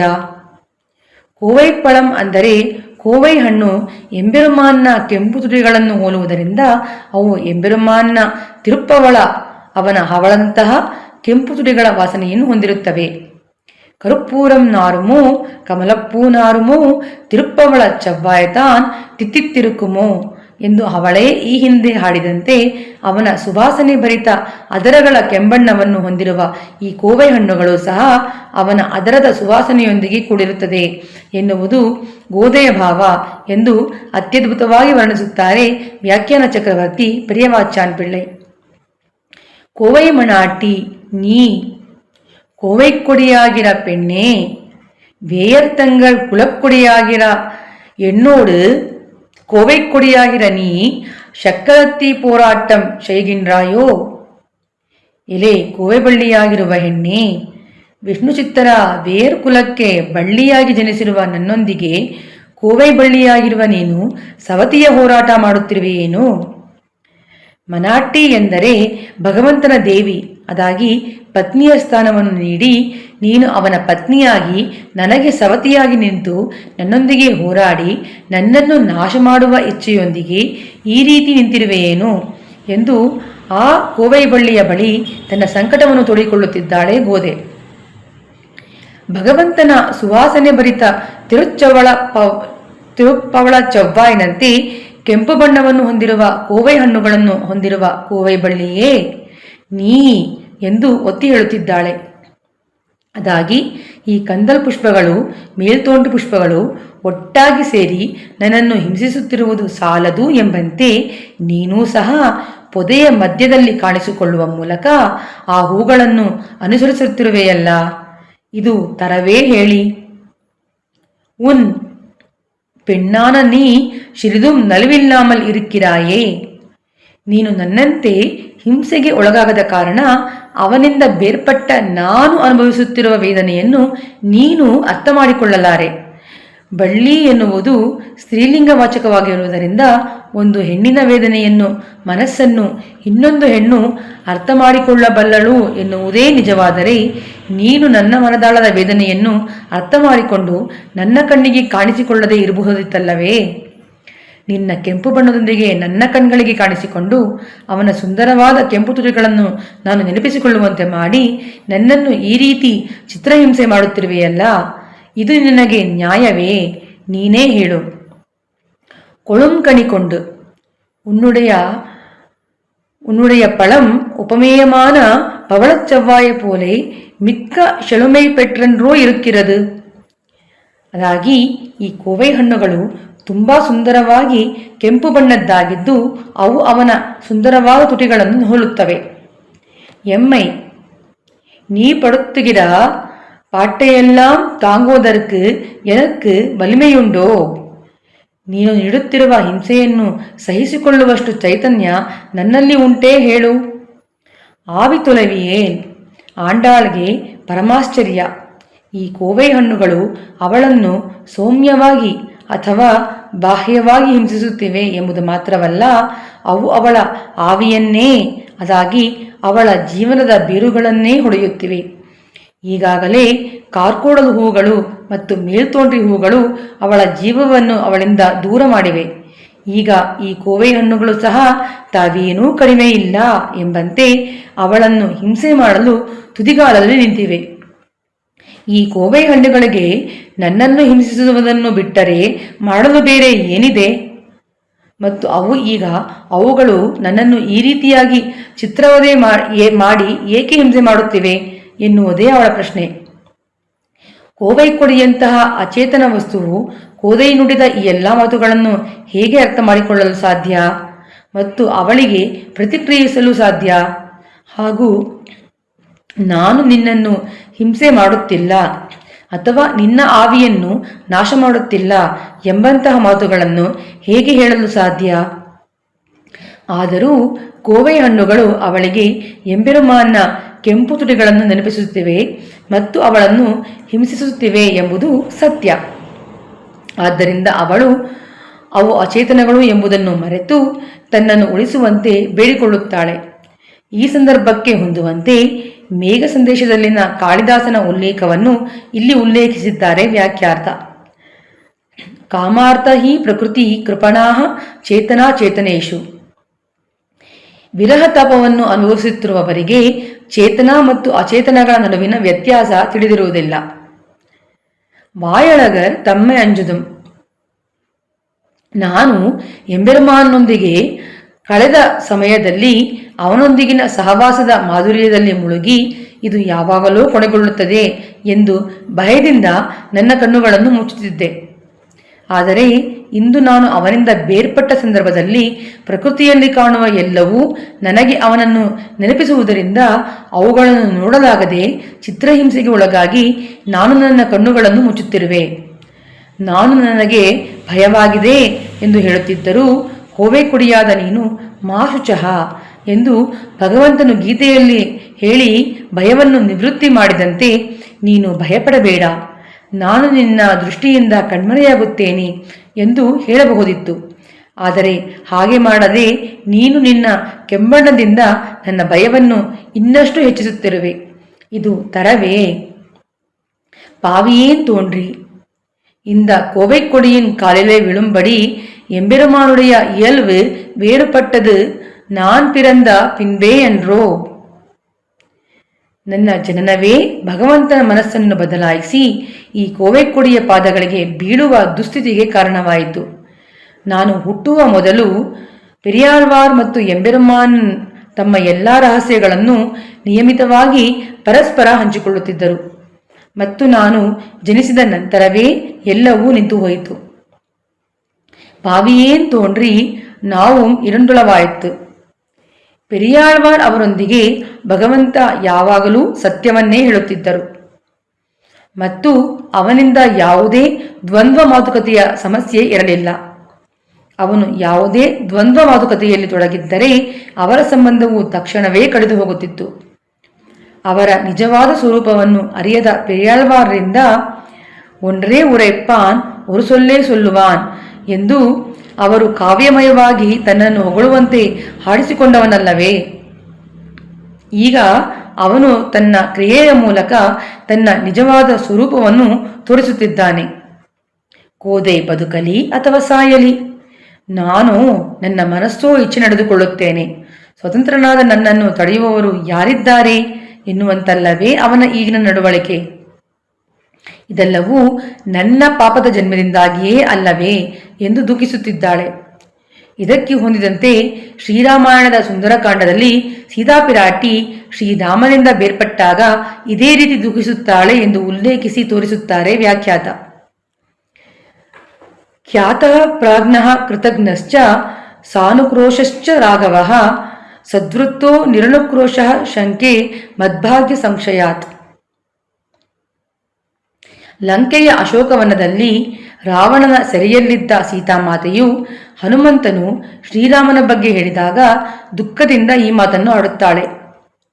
ರಾಮ ಮತ್ತು ಲಕ್ಷ್ಮಣರು ತಮ್ಮನ್ನು ರಕ್ಷಿಸಲು ಇನ್ನೂ ಏಕೆ ಬರಲಿಲ್ಲ ಎಂದು ಯೋಚಿಸಿ ತನ್ನ ಹಿಂದಿನ ಜನ್ಮದ ಅಥವಾ ಈ ಜನ್ಮದ ಕರ್ಮಫಲವೇ ಇದಕ್ಕೆ ಕಾರಣ ಎಂದು ಬೇಸರದಿಂದ ನೊಂದುಕೊಳ್ಳುವ ಸನ್ನಿವೇಶ ಇದಾಗಿದೆ. ಅದಾಗಿ ತನ್ನ ಮಹಾನ್ ಜ್ಞಾನ ಮತ್ತು ತನಗೆ ಮಾಡಿದ ಸಹಾಯವನ್ನು ಮರೆಯದಿರುವ ಗುಣಕ್ಕೆ ಹೆಸರುವಾಸಿಯಾದ ಶ್ರೀರಾಮನು ನನ್ನ ದೌರ್ಭಾಗ್ಯದಿಂದಲೇ ಕರುಣೆಯಿಲ್ಲದವನಾಗಿದ್ದಾನೆ.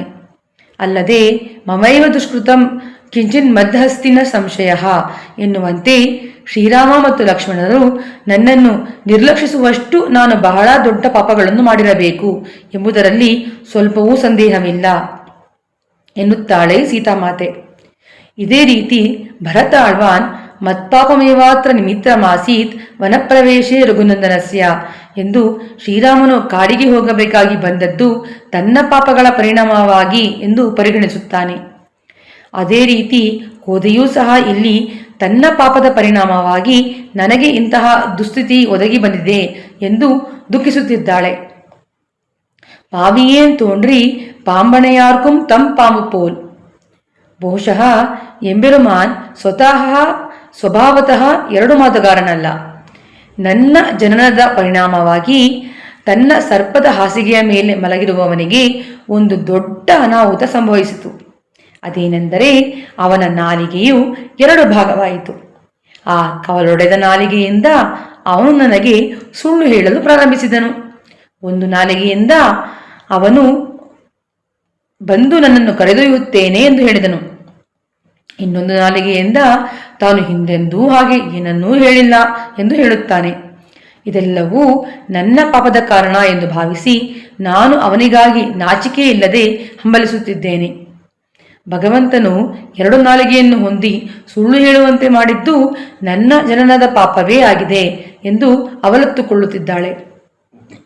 ಈಗ ನಾನು ಏನು ಮಾಡಲಿ ಎಂದು ನೀವೇ ಹೇಳಿ ಎಂದು ತನ್ನ ವೇದನೆಯನ್ನು ಆ ಕೋವೆ ಹಣ್ಣುಗಳ ಬಳಿ ತೋಡಿಕೊಳ್ಳುತ್ತಾಳೆ. தம் பாம்பு போல் எம்பெருமான் முரணாக பேசும் இயல்பாலே இப்படி 2 வார்த்தை சொல்லானல்லன்.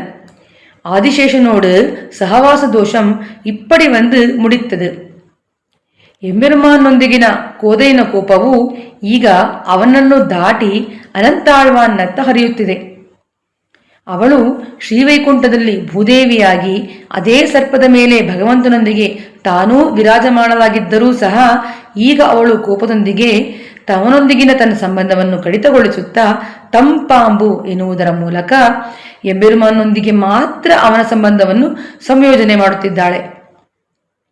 ತಂಪಾಂಬು ಅದಾಗಿ ಮೃದುವಾದ ಸುಕೋಮಲವಾದ ಅನಂತಾಳ್ವಾನನನ್ನು ಹಾಸಿಗೆಯಾಗಿ ಹೊಂದಿ ಅತ್ಯಂತ ಭೋಗ ಜೀವನವನ್ನು ನಡೆಸುತ್ತಿರುವುದರಿಂದಲೇ ಅಲ್ಲವೇ ಆ ಭಗವಂತನು ನನ್ನನ್ನು ಸುಲಭವಾಗಿ ನಿರ್ಲಕ್ಷಿಸಿ ಬದುಕುವುದನ್ನು ಮುಂದುವರಿಸಲು ಸಾಧ್ಯವಾಗಿರುವುದು.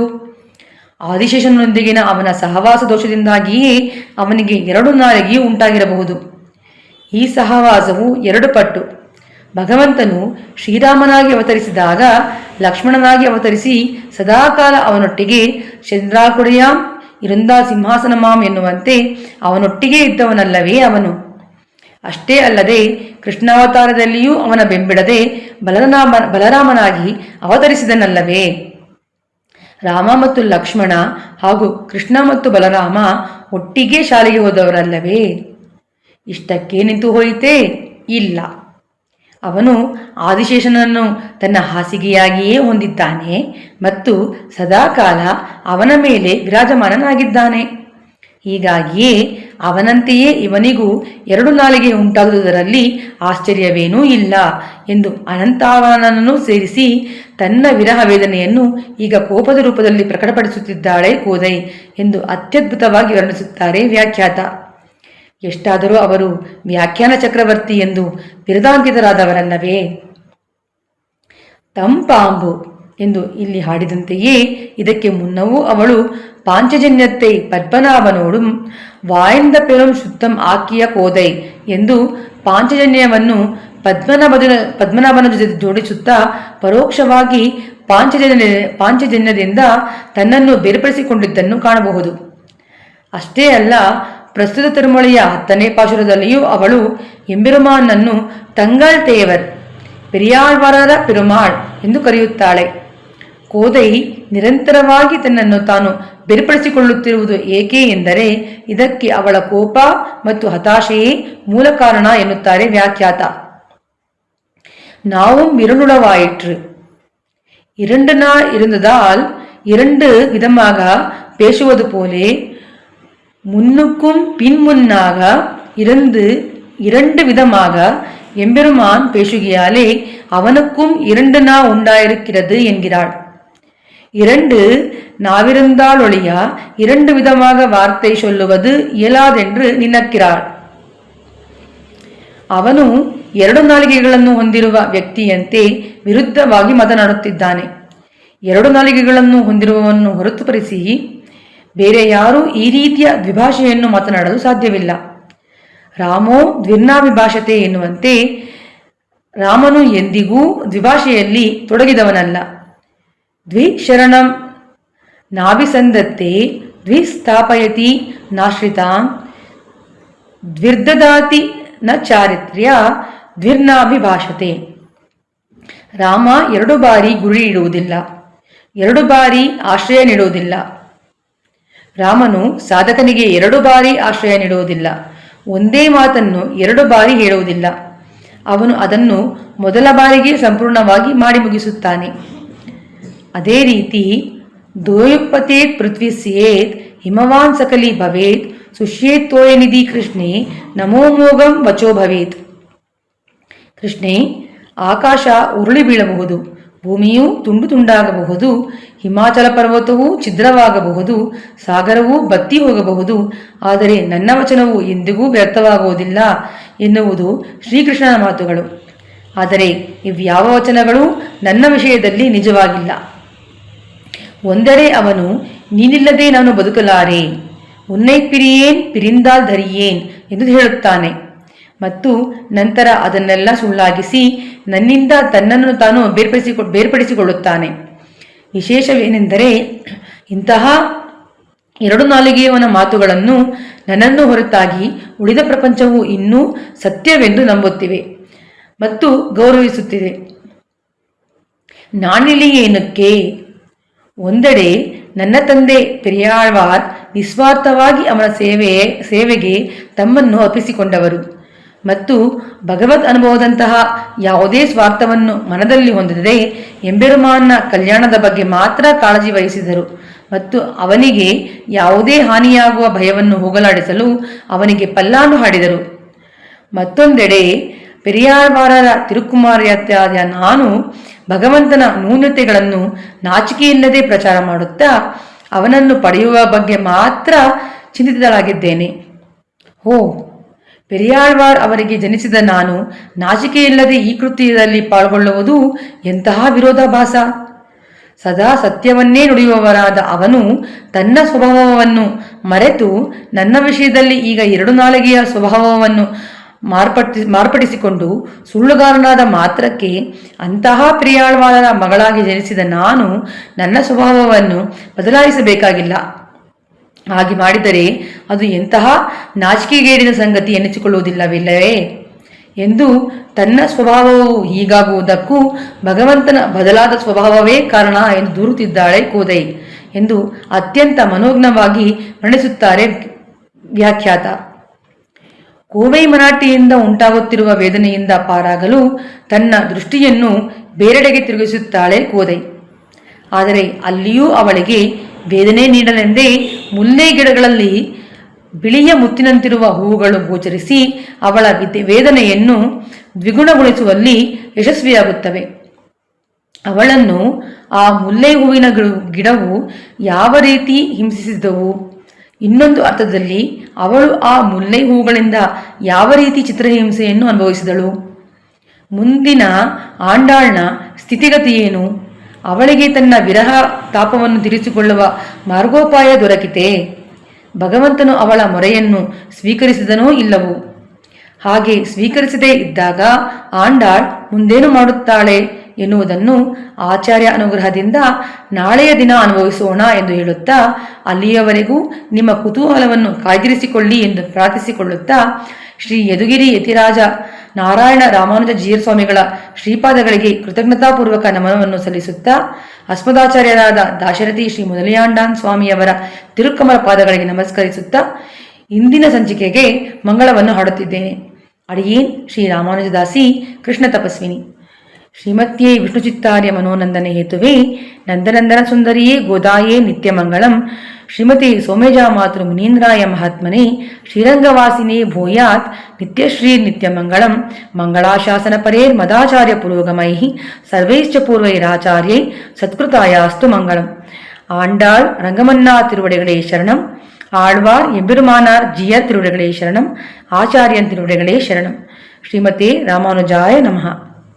பற்பமெனத்திகள் பைங்கழலும் தன் பல்லவமே விரலும். பற்பமெனத்திகள் பைங்கழலும் தன் பல்லவமே விரலும். பாவனமாகிய பைந்துவராடை பதிந்த மருங்கழகோ. பாவனமாகிய பைந்துவராடை பதிந்த மருங்கழகோ.